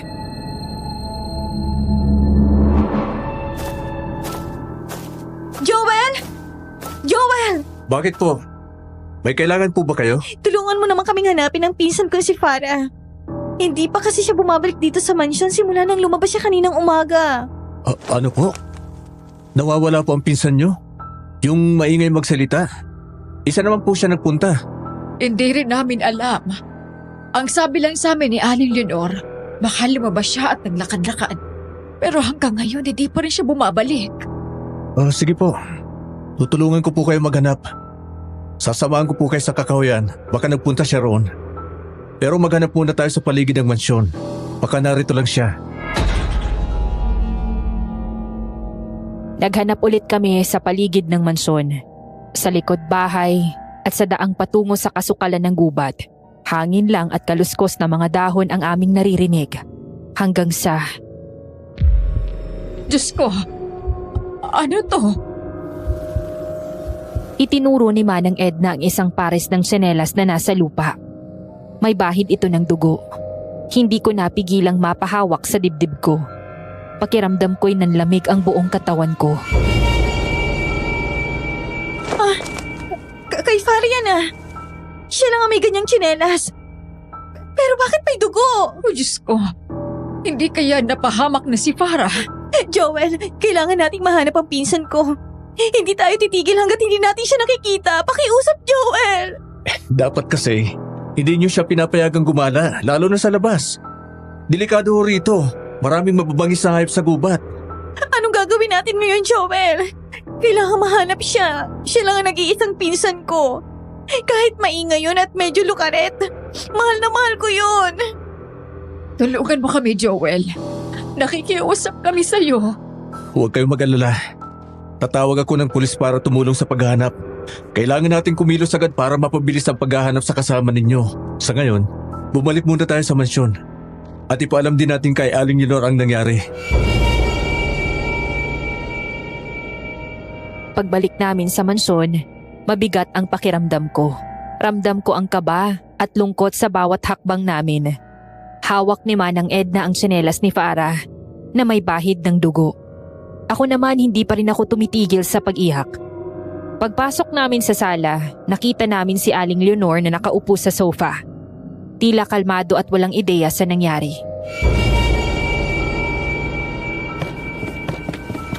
Aling Leonor, kailangan po nating tumawag ng pulis. May nakita kaming tsinelas ni Farah sa kakahuyan. Tingnan nyo, may bahid ng dugo. Baka kung ano na nangyari sa kanya. Ano? Ano kamong nakita niyo? Nakita po namin sa kakahuyan ng tsinelas na yan ng pinsan nila. May bahid ng dugo at hanggang ngayon hindi pa rin siya nakikita. Dapat na ho tayong humingi ng tulong sa mga pulis, Aling Leonor. Sandali lang. Sigurado ba kayo na sa kasama ninyo ang tsinelas na yan? Hindi ako maaaring magkamali sa kanyang tsinelas na to. Dahil ako mismo nagpagawa at iniregalo ko sa kanya nung nakaraang kaarawan niya. Kaya sigurado ako na sa kanya to. Kailangan na nating tumawag ng pulis para mahanap ang pinsan ko. Hindi na natin kailangang tumawag ng pulis. Huwag tayong magpadalos-dalos. Baka pwede tayong maghintay hanggang mag-umaga. Magpapakita rin ang kasama niyo. Malay niyo, naligaw lang siya sa gubat. Babalik din siya. Naririnig niyo bang sinasabi ko, Aling Leonor? Nawawala ang pinsan ko at dahil sa tsinelas na may bahid ng dugo, posible may masamang nangyari sa kanya. Naiintindihan niyo ba? Kailangan namin siyang mahanap. Leonor, nawawala ang isa sa mga alaga ko. Hindi ito basta-basta. Kailangan natin itong ipaalam sa mga otoridad. Baka napaano na si Farah. Tama po sila, Aling Leonor. Dapat may mga otoridad na tumulong sa atin. Hindi sapat kung kami lang ang maghahanap. Tinitigan ni Aling Leonor si Joel. Matigas ang kanyang tingin. Kahit hindi ako ang tinititigan niya, ramdam ko na tila tumatagos yun sa kaloob-looban ni Joel. Hindi niyo naiintindihan. Dito sa lugar na to, hindi mapagkakatiwalaan ang mga pulis. Ano pong ibig niyong sabihin? Noong mga nakaraang taon, May mga kaso rin ang pagkawala rito sa baryo. Tumawag ng pulis sa mga tao. Pero imbis na tumulong ang mga pulis, sila pang nanghingi ng pera at nanamantala sa pamilya ng mga nawawala. Hindi sila nag-imbestiga. Kaya simula noon, wala nang nagtitiwala sa kanila rito. Lahat ng problema, ang mga taga rito na lang ang gumagawa ng solusyon at hindi na humihingi ng tulong sa otoridad. Natahimik kaming lahat. May punto ang sinabi niya. Pero hindi ko pa rin matanggap. Paano kung napahamak na ang pinsan ko? Pero Aling Leonor, iba na to. Baka nasa panganib ang pinsan ko. Hindi pwedeng wala tayong gawin. Huminahon muna kayo. Baka naligaw lang ang kasama niyo sa gubat. Maraming beses na rin may naligaw na mga turista rito, pero nakabalik din sila. Ang mabuti pa maghintay tayo hanggang bukas ng umaga. Kapag hindi pa rin siya bumalik, hihingi ako ng tulong sa mga kakilala kong malapit lang din ang bahay dito. Mga sanay sila sa gubat. Alam nila ang bawat daan at sulok nito. Ngunit sa ngayon, magplano tayo ng maayos bago kumilos. At sabay-sabay nating hanapin siya ng maingat. Ganun na lang ang gawin natin, Clara. Ipagpabukas na lang natin ang paghahanap sa pinsan mo. Magtitilim na rin. At mahirap nang maghanap sa gubat kapag gabi na. Wala na akong nagawa kundi sundin ang payo ni Aling Leonor. Madilim na rin sa labas kaya siguradong mahihirapan kaming maghanap.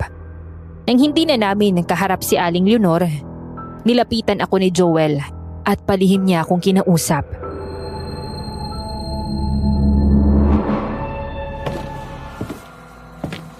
Miss, may napapansin ka rin ba?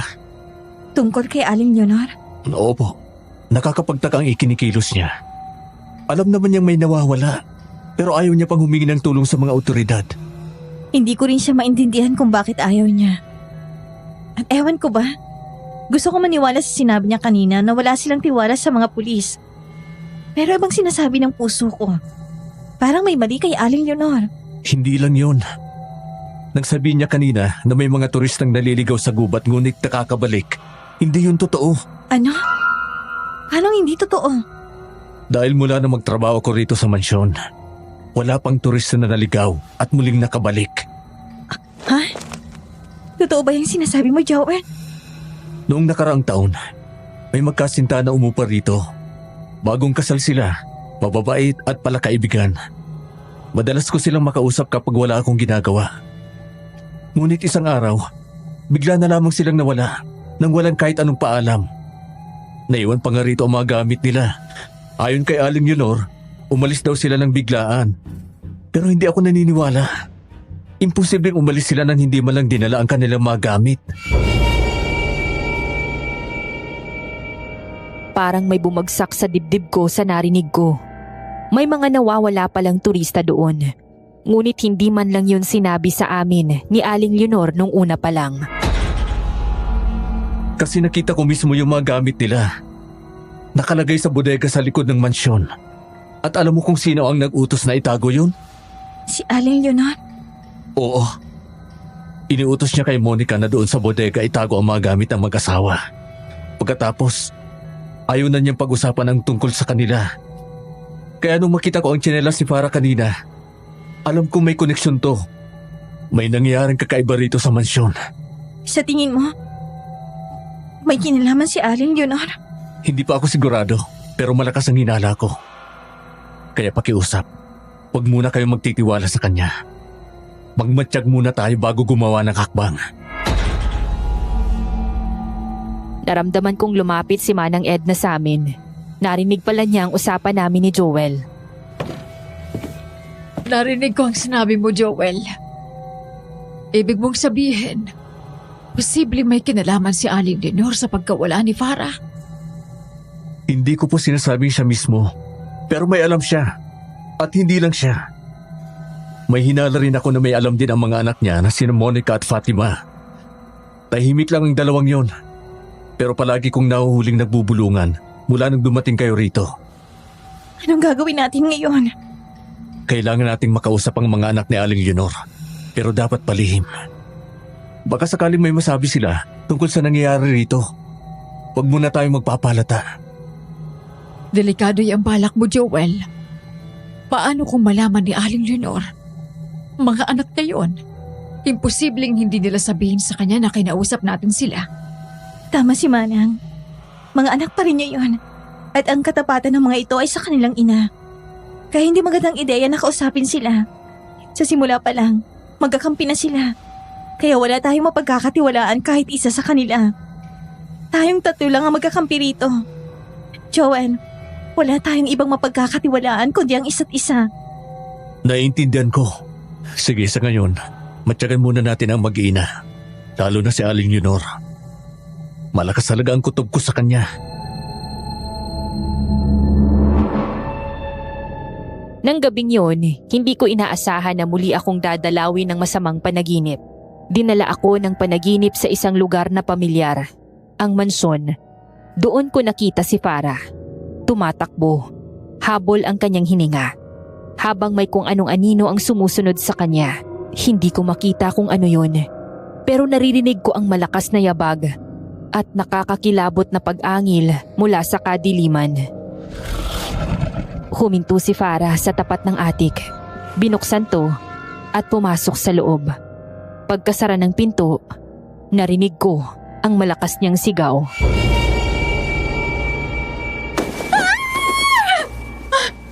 Farah! Diyos ko, ano yun? Bakit napanaginipan ko si Farah? May gusto ba siyang ipahiwatig sa akin?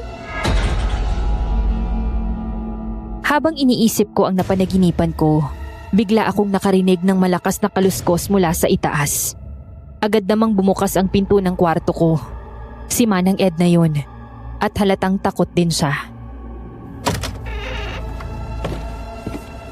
Narinig mo rin ba yung mga kaluskos? Ang lakas para may tao sa itaas. Opo, Manang. Narinig ko rin po. Napanaginipan ko po si Farah. Inahabol siya ng kung ano. Tapos pumasok siya sa atik at narinig ko siyang sumisigaw. Hindi po kaya may kinalaman yun sa pagkawala niya? Ano? Nanaginip ka na naman? At si Farah pa ang napanaginipan mo? Opo, Manang. Sa tingin ko po, may gusto siyang sabihin sa akin at idinaan niya yun sa panaginip ko. Eh ano naman kaya ang gusto niyang iparating sa'yo? Oh Diyos ko, nasaan na ba kasi ang pinsan mo? Ano na kaya ang nangyari sa kanya? Manang, baka kailangan nating makita kung ano talagang nasa atik. Baka yun ang susi para mahanap natin si Farah. Kung ganon, kailangan nating kausapin si Joel. Baka matulungan niya tayong mabuksan ang atik.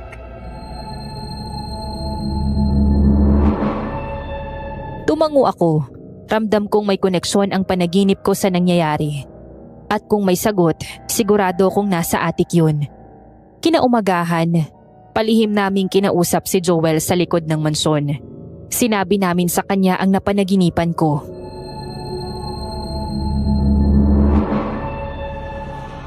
Matagal ko na rin hong iniisip yan. Alam ko maitinatago si Aling Leonor doon. Kahit ako, hindi niya pinapapunta sa atik. Tulungan mo kaming mabuksan ang atik, Joel. Hindi kami matatahimik hanggat hindi namin nalalaman kung anong sikreto ron at kung bakit ayaw ni Aling Leonor na puntahan o buksan ito. Baka pwedeng gumawa ka ng paraan para mabuksan ang atik. Baka yun ang susi para mahanap natin si Farah. Kung yun ang gusto nyo, may nakita akong nakasabit na susi sa pader ng kwarto ni Aling Leonor. Noon nang inutusan niya akong palitan ang nasirang ilaw sa kanyang banyo. Baka yun ang susi ng atik. Kukunin ko ang susi at sasabihin ko kayo kung kailan natin isasagawa ang plano para buksan ang atik. Sige, ngayon pa lang ay nagpapasalamat na kami sa iyo, Joel.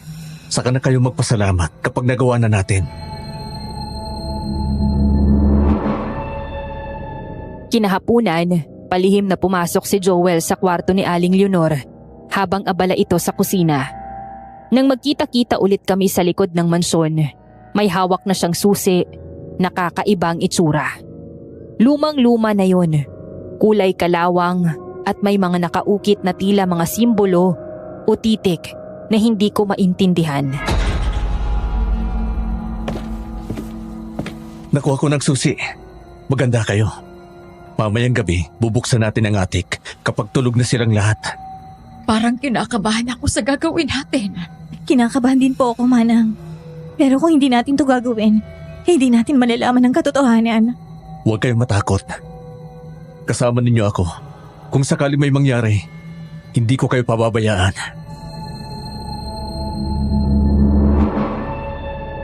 Ramdam ko rin ang kaba at takot. Ngunit sa likod nun ay may halong pag-asa. Baka sa wakas ay malaman namin kung nasaan si Farah.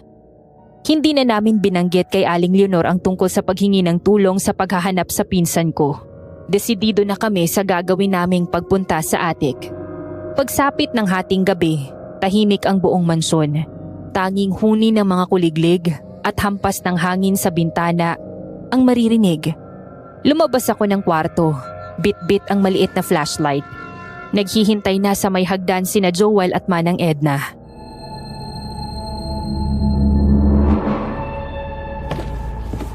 Kanina pa ba kayo? Ngayon lang din ako, Iha. Mas nauna sa akin si Joel.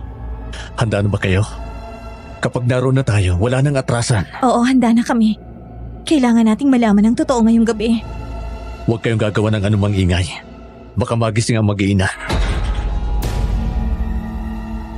Tahimik kaming umakyat patungo sa atik. Habang papalapit kami doon, lalo kong naramdaman ang matinding kabog ng dibdib ko. Mahigpit ang kapit ni Manang Edna sa aking braso. Ilang sandali pa, muling narinig namin ang mga kaluskos na nagmumula sa loob ng atik. Naririnig niyo yun? May kumakaluskos ulit. Oo. Sa loob talaga nang gagaling ang ingay na yon. Malalaman natin ngayon kung ano ang itinatago ni Aling Leonor sa loob niyan. At kung bakit ayaw niya itong buksan. Ano kaya ang nasa loob niyan? Palakas ng palakas ang ingay sa loob.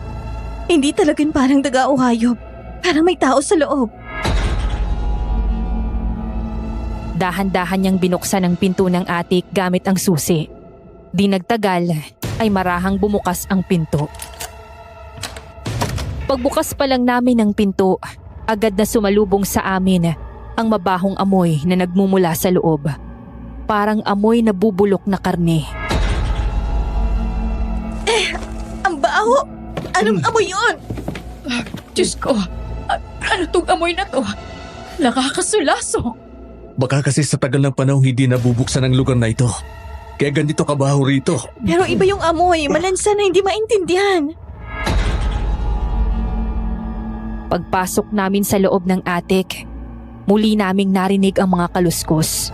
Parang may gumagalaw na kung ano sa sulok.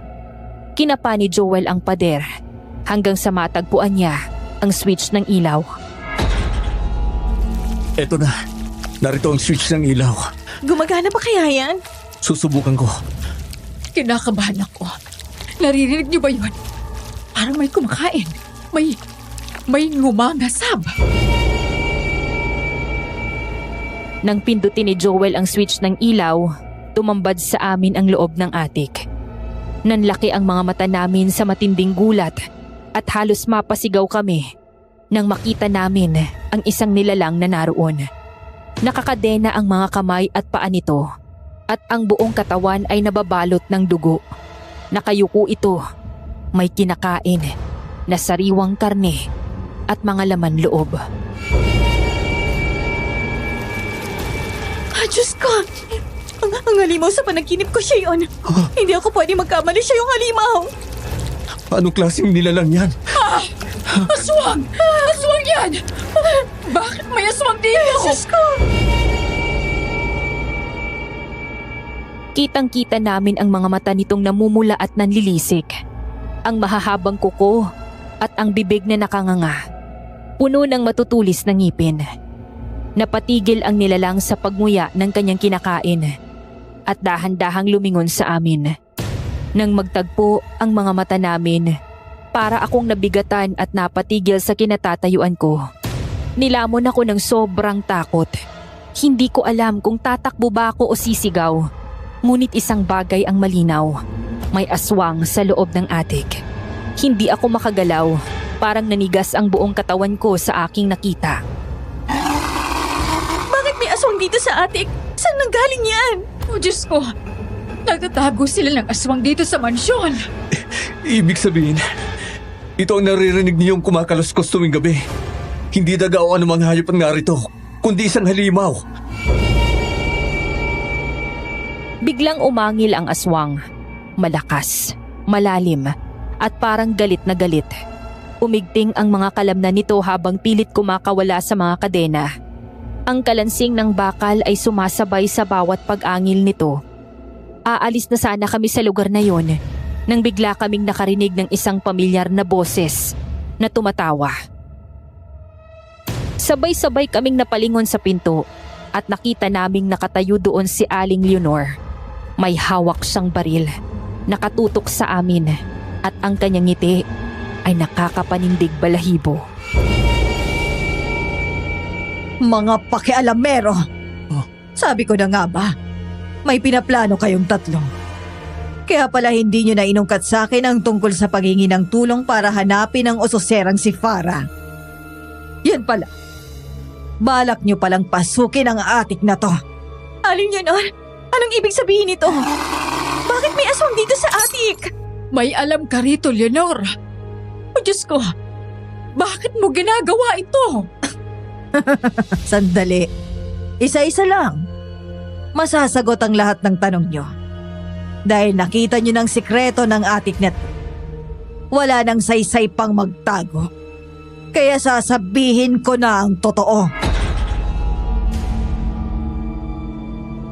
Tumingin siya sa aswang na nakakadena at tila may bakas ng lungkot sa kanyang mga mata.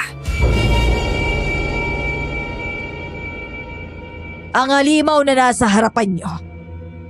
Siya ang pinakamamahal kong asawa. Ano? Siyang asawa mo? Siya yung nakita namin sa lumang litrato? Aswang ang asawa mo? Kaya pala hindi mo siya binanggit sa amin. Dahil itinatago mo siya rito sa atik. At yung sinabi mong pinagbabawal na mga dati mong among pagpunta rito, hindi pala totoo yun. Ang totoo, ayaw mong buksan ang atik dahil narito ang asawa mo. Oo, siya ang asawa ko. Pero bago siya naging halimaw, isa siyang normal na tao. Pareho kaming trabahador noon dito sa mansyon ng pamilya Manzano. Ako isa sa mga kasambahay nila rito at ang asawa ko naman ay hardinero. Maayos ang buhay namin. Mababait ang mga amo namin. Itinuturing pa nga nila kaming parang pamilya. Hanggang isang gabi. Bakit? Anong nangyari nung gabing yun, Aling Leonor? Huminga muna ng malalim si Aling Leonor. Waring mabigat sa kanya ang mga salitang sasabihin. Isang gabi, umuwi siya sa mansyon na sugatan galing sa gubat. Ang sabi niya may umatake sa kanya, isang aswang. Kinagat daw siya sa braso habang nangunguha ng kahoy. Ginamot ko ang sugat niya at gumaling naman ang sugat niya. Akala ko tapos na ang lahat, pero isang gabi, nagising ako sa malalakas niyang pag-ungol. Nilalagnat siya, nanginginig at nagdidiliryo.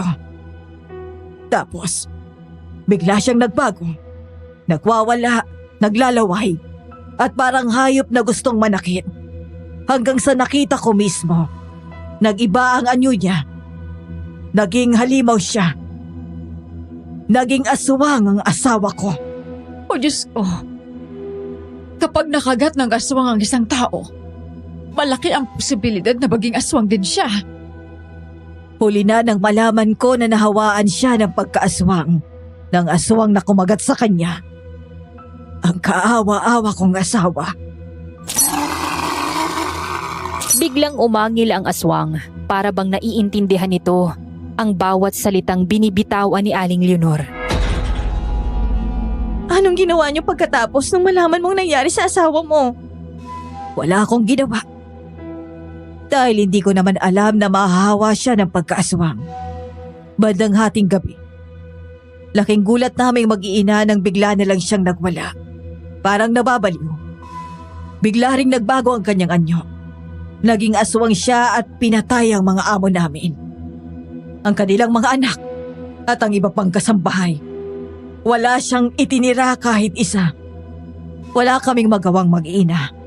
Hindi namin siya mapigilan. Dahil natatakot kaming baka kami rin ay saktan niya.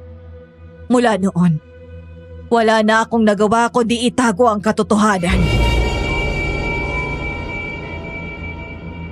Tahimik lang kaming lahat. Nakatutok sa amin ang baril ni Aling Leonor habang nagsasalita siya. Mabagal, pero puno ng bigat ang bawat salita. Ramdam namin ang bawat titik na parang may pagbabanta sa likod ng bawat pangungusap. Pinalabas ko na lang na namatay sa isang aksidente ang buong pamilya. Walang kahit sinong nakakaalam ng totoong nangyari. Hindi rin totoo ang sinabi ko sa inyo na naiwan ang mansyon na ito sa iba pa nilang kamag-anak. Gawa-gawa ko lang yon. Ni isang kamag-anak walang nakakaalam sa nangyari. At kapag pinilit nilang alamin ang katotohanan, may paglalagyan sila. Amin ang mansyon na ito. Walang makakaagaw nito sa aming mag-iina. Laking swerte namin ang angkinin namin ng mansyon. Pinagkakakitaan na namin. Nabubusog pa ang asawa ko. Dahil ang mga turistang napapadpad dito, ang ginagawa niyang pagkain.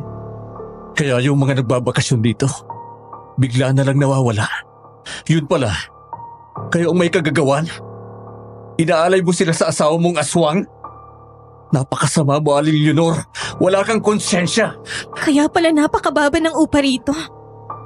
Para mahikayat mo ang maraming turista na magbakasyon dito. Para ipakain sa asawa mo. Niloko mo kami. Niloloko mo ang mga tao. Dahil kailangang mabuhay ang asawa ko. Tuwing sasapit ang gabi, kailangan niya ng sariwang laman loob, dugo at karne. Kaya itinago ko siya sa atik ng mansyong ito. Kapag walang turista, nagtsatsaga siya sa sariwang laman loob, dugo at karne ng hayop. Pero kapag may bisita rito, doon lang siya nakakakain ng tao. At yung mag-asawang umupa rito, biniktima rin sila ng asawa mo. Hindi sila basta na lang hindi nagpakita. Ipinakain mo sila sa aswang na yan.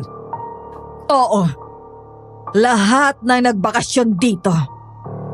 Pinatay silang lahat at ginawang pagkain ng asawa ko.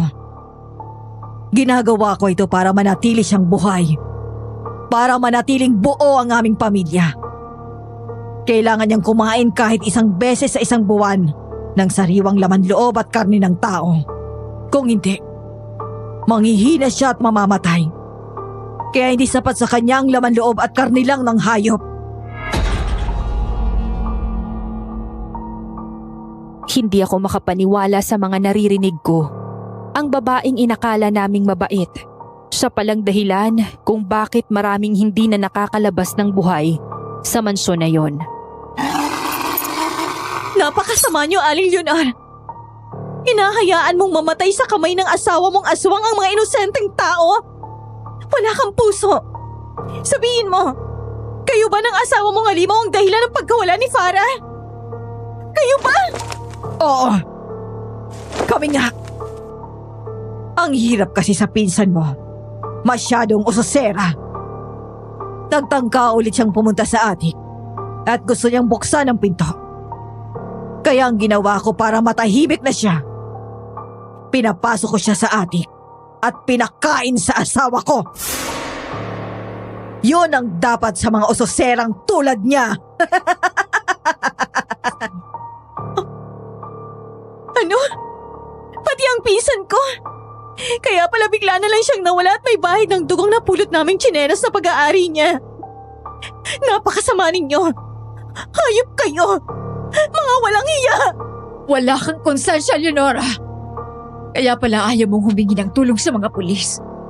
Sinabi mo pa na hindi kayo naniniwala sa mga otoridad. Yun pala, may itinatago kayong baho sa mansyong ito.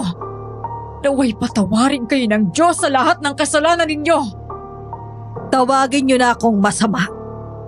Walang konsensya, walang puso at kung ano-ano pa. Pero ito lang ang nakikita kong paraan para humabang buhay ng asawa ko. Hindi ko kayang mawala siya sa akin. Mahal na mahal ko siya at gagawin ko ang lahat. Magkasama lang kami ng matagal. Parang gumuho ang mundo ko nang malaman kong wala na ang pinsan ko. Totoo pala ang napanaginipan ko. May humahabol sa kanya at pumasok siya sa attic. Kaya pala siya sumigaw sa panaginip ko. Pinatay siya ng halimaw na naroon. Gusto kong sumabog sa oras na yon. Galit na galit ako. Ngunit wala akong magawa.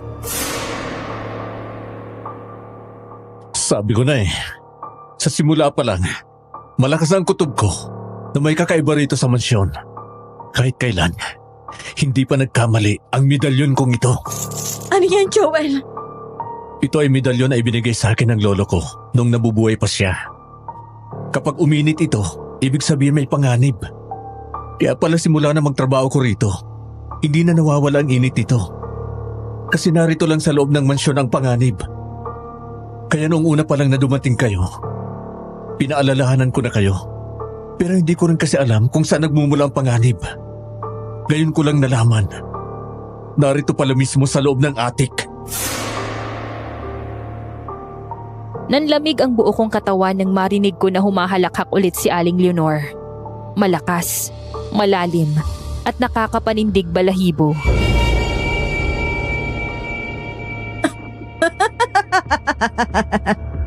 Wala palang kwenta yung medalyon mo. Umiinit kapag may panganib. Pero hindi mo naman alam kung ano ang panganib.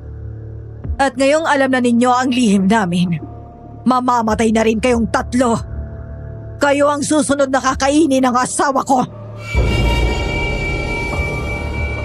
Mas lalong hinigpitan ni Aling Leonor ang hawak niyang baril. Nakatutok sa amin. Dahan-dahan siyang lumapit sa asawa niyang aswang. Tila babalak niyang pakawalan ito. Pero bago pa niya maabot ang kadena, mabilis na kinuha ni Joel ang isang kahoy na pamalo mula sa sahig at hinampas si Aling Leonor sa ulo. Kaya nabitawan niya ang hawak na baril.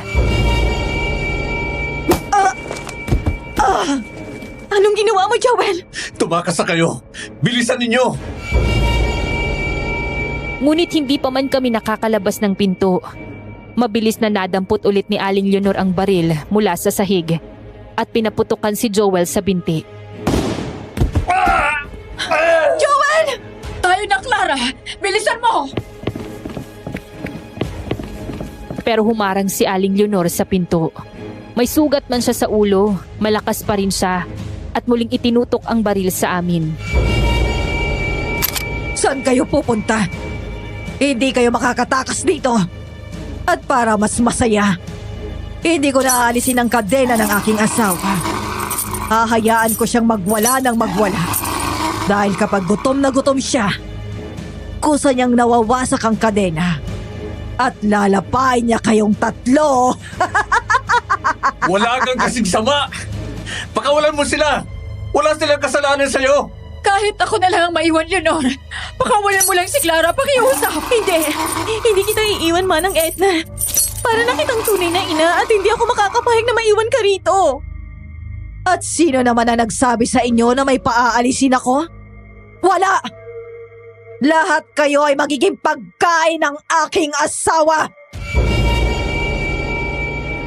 Lumabas si Aling Leonor sa pinto at agad itong isinara. Narinig namin na kinandado niya ito sa labas. Leonor! Maawa ka!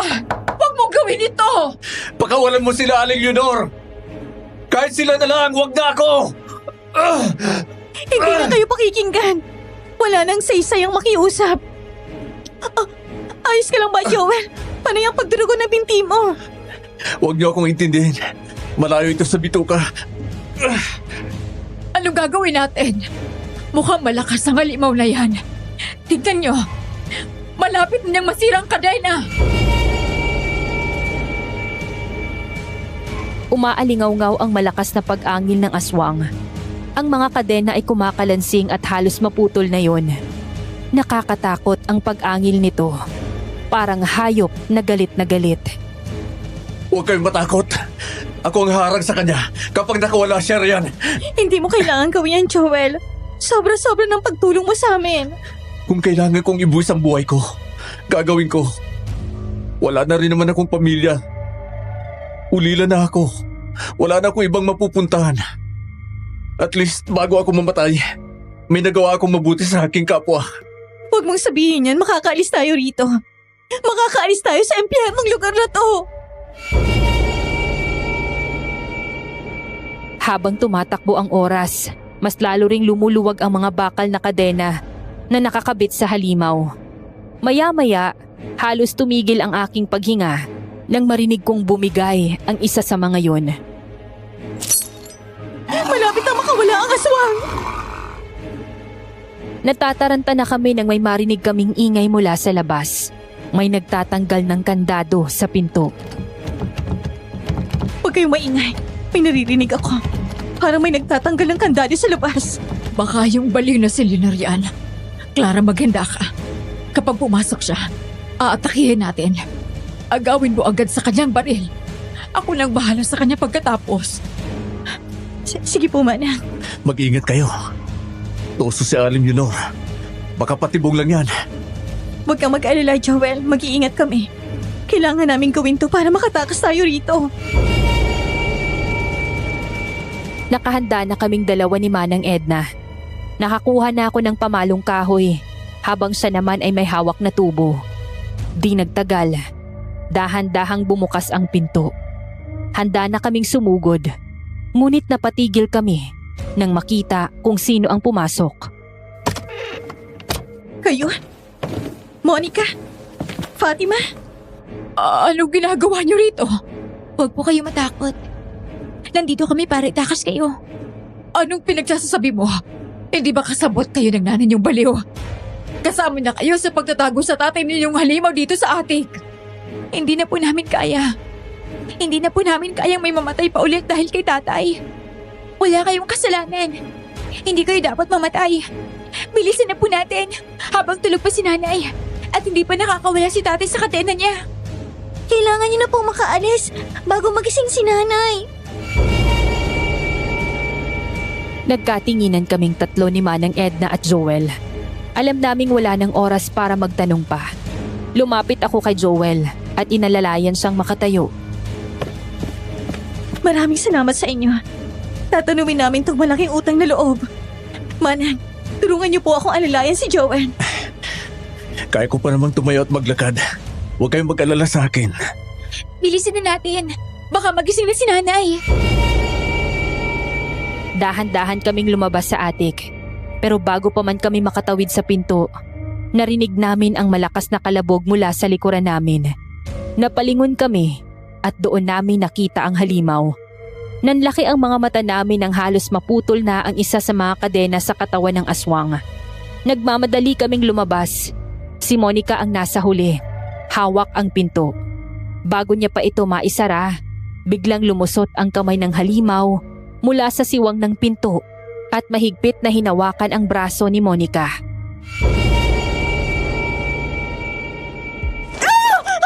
Monica! Sige na, tumakas na kayo. Isama niyo na po si Fatima pakiusap. Pero paano ka? Ako na pong bahala dito. Tatay namin siya.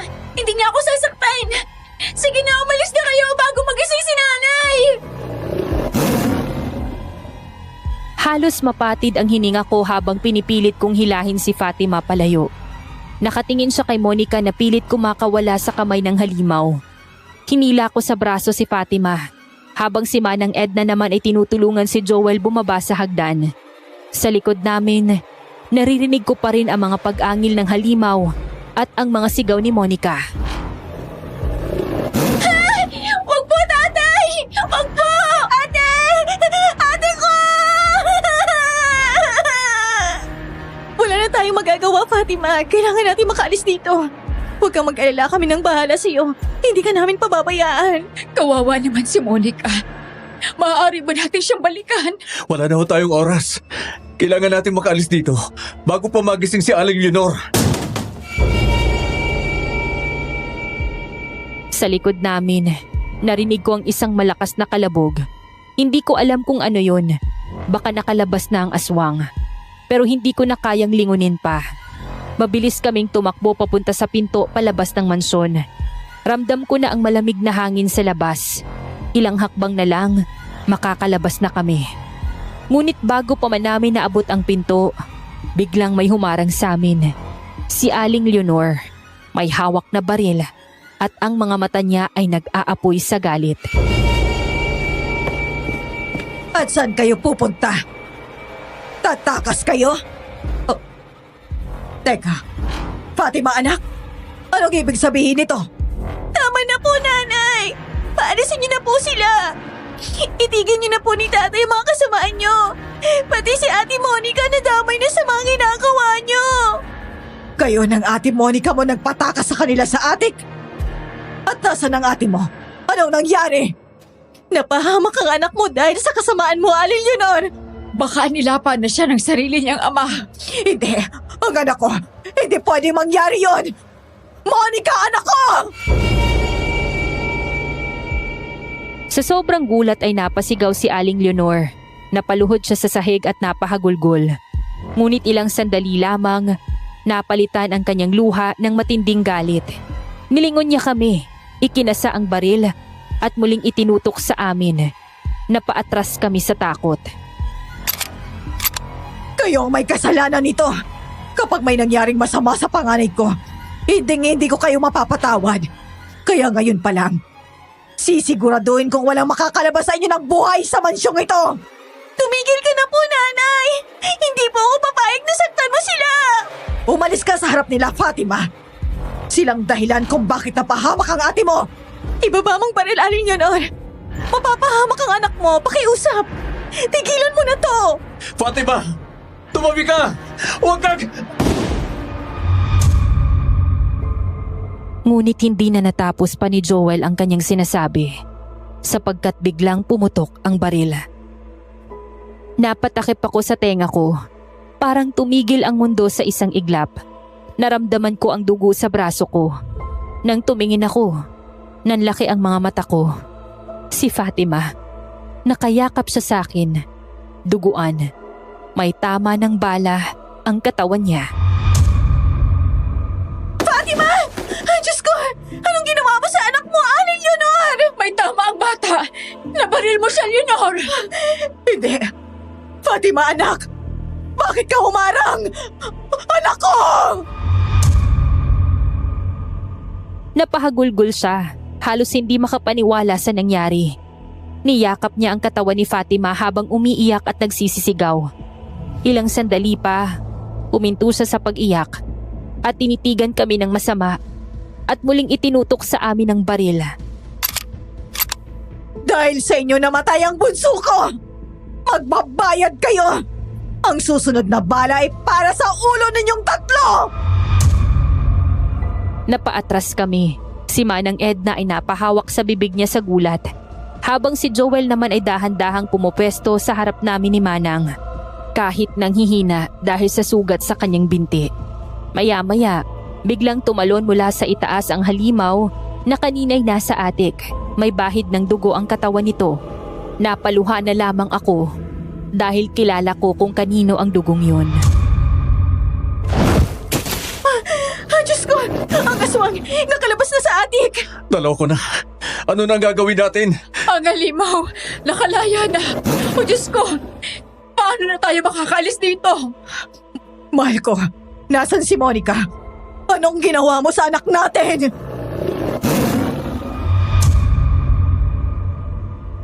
Ngunit umangi lang ang halimaw. Sa puntong yun ay alam na ni Aling Leonor ang nangyari kay Monica. Mas lalo siyang nanggalaiti sa galit. Pati ang panganay ko nawala ng dahil sa inyo! Sila ang may kasalanan sa lahat, mahal ko! Pati ang bunso nating anak wala na rin dahil sa kanila! Tapusin mo na sila!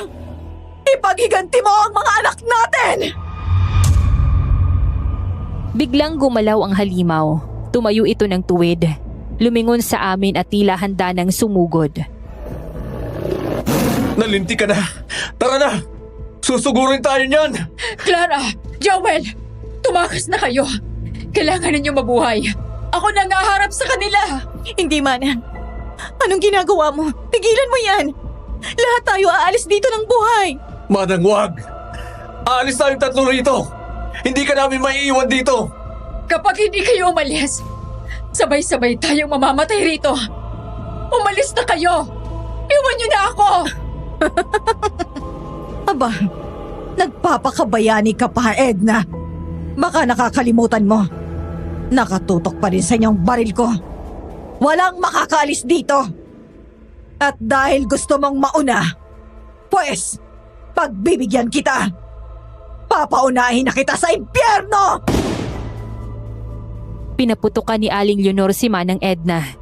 Ngunit, Ano? Wala nang bala!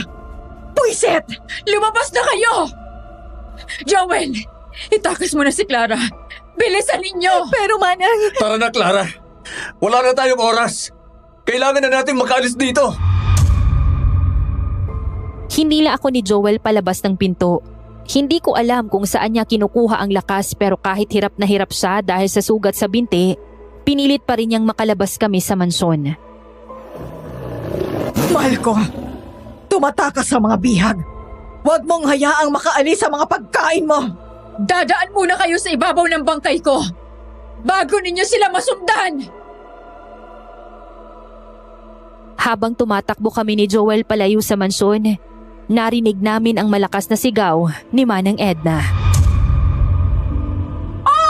Si Manang! Manang! May nangyari kay Manang, balikan natin siya, Joel! Wala na tayong magagawa. Huwag mong hayaang mabaliwala ang sakripisyo ni Manang Edna. Kailangan natin makalayo rito. Hindi pwede. Kailangan ko ipagiganti si Farah at si Manang Edna. Hindi ko hahayaan na makaligtas sa mag-asawang yun sa lahat ng buhay na nawala ng dahil sa kanila. Pati mga anak nila, nadamay dahil sa kasamaan nila. Tulungan mo ako, Joel. Anong gusto mong gawin? Kapag bumalik tayo sa mansyon, baka mahirapan na tayo makaalis. Samahan mo ako sa bodega na nasa labas ng mansyon. Naalala ko, habang naglilibot kami ni Farah noon, may nakita kaming galon ng gasolina na naroon. Napatingin lang sa akin si Joel. Kita ko sa mga mata niya ang pag-aalinlangan. Pero sa huli, tumango siya. Alam niya na desidido ko na kahit anong mangyari, babalik ako sa mansyon. Maingat kaming bumalik sa direksyon ng mansyon. Paglapit namin sa bintana, narinig namin na merong ngumangasap. Nang sumilip kami sa siwang, halos mawalan ako ng malay. Nakita kong kinakain ng aswang ang wala ng buhay na katawan ni Manang Edna. Kitang-kita ko nang dukutin nito ang mga laman loob ni Manang at ang puso niyang bahagyang tumitibok pa ay nilantakan ng halimaw. Nasa tabi lamang si Aling Leonor. Tuwang-tuwa. Tila nasisiyahan sa karumal-dumal na tanawing kanyang pinapanood. Diyos ko, Manang! Anong ginawa nila sa'yo? Halika na, Clara. Huwag mo nang tingnan. Magbabayad kayo! Sisiguraduhin kung hindi na kayo sisikatan ng araw! Nagpunta kami sa bodega at kinuha ang galon ng gasolina na naroon. Isinaboy namin ang laman nito sa paligid ng mansyon. Itinuro pa sa akin ni Joel ang isang lihim na pasukan sa likod ng mansyon. At pagpasok namin sa loob, nagsaboy rin kami ng gasolina nang hindi nalalaman ng mag-asawa. Pinahiram ako ni Joel ng lighter. Sinindihan ko yon at sinimulan naming sunugin ang mansyon. Di nagtagal, naramdaman ni Aling Leonor na may nangyayari. Maging ang asawa ay nataranta sa nagliliyab na mansyon. Oh! Nasusunog ang mansyon! Hindi! Mga walang iya kayo! Sinunog niyo ang mansyon! Kapag nakalabas kami rito, pagsisisihan ninyong isinilang pa kayo! Hindi na sila makakalabas dyan. Matutupok na sila sa apoy. Dapat lang yan sa kanila. Mga demonyo sila. Ang dami nilang pinatay. Ang daming inosenteng nadamay ng dahil sa kanila. Kaya masunog sila ngayon sa impyerno.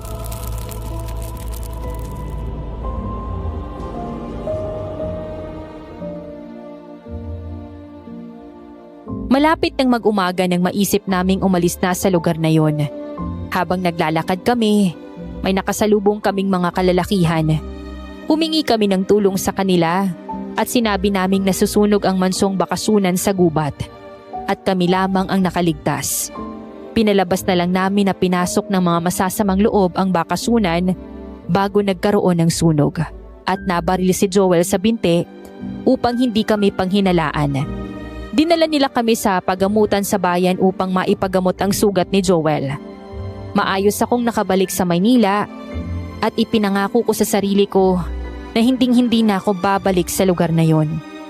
Sa tulong ng mga natitira ko pang kamag-anak at mga kaibigan na nagmamahal sa akin, unti-unti akong nakapag-move on sa lahat ng nangyari. Sa ngayon, ako na ang CEO ng kumpanyang iniwan sa akin ng aking mga magulang at maayos ko na itong pinapatakbo. At isa pa, bukod sa mga taong nagmamahal sa akin, may isa pang tao na pinagkakautangan ko ng malaking utang na loob. Kung hindi dahil sa kanya, baka bumigay na ako sa buhay dahil sa tindi ng mga pinagdaanan ko. Nagpapasalamat ako sa kanya dahil sa kabila ng lahat,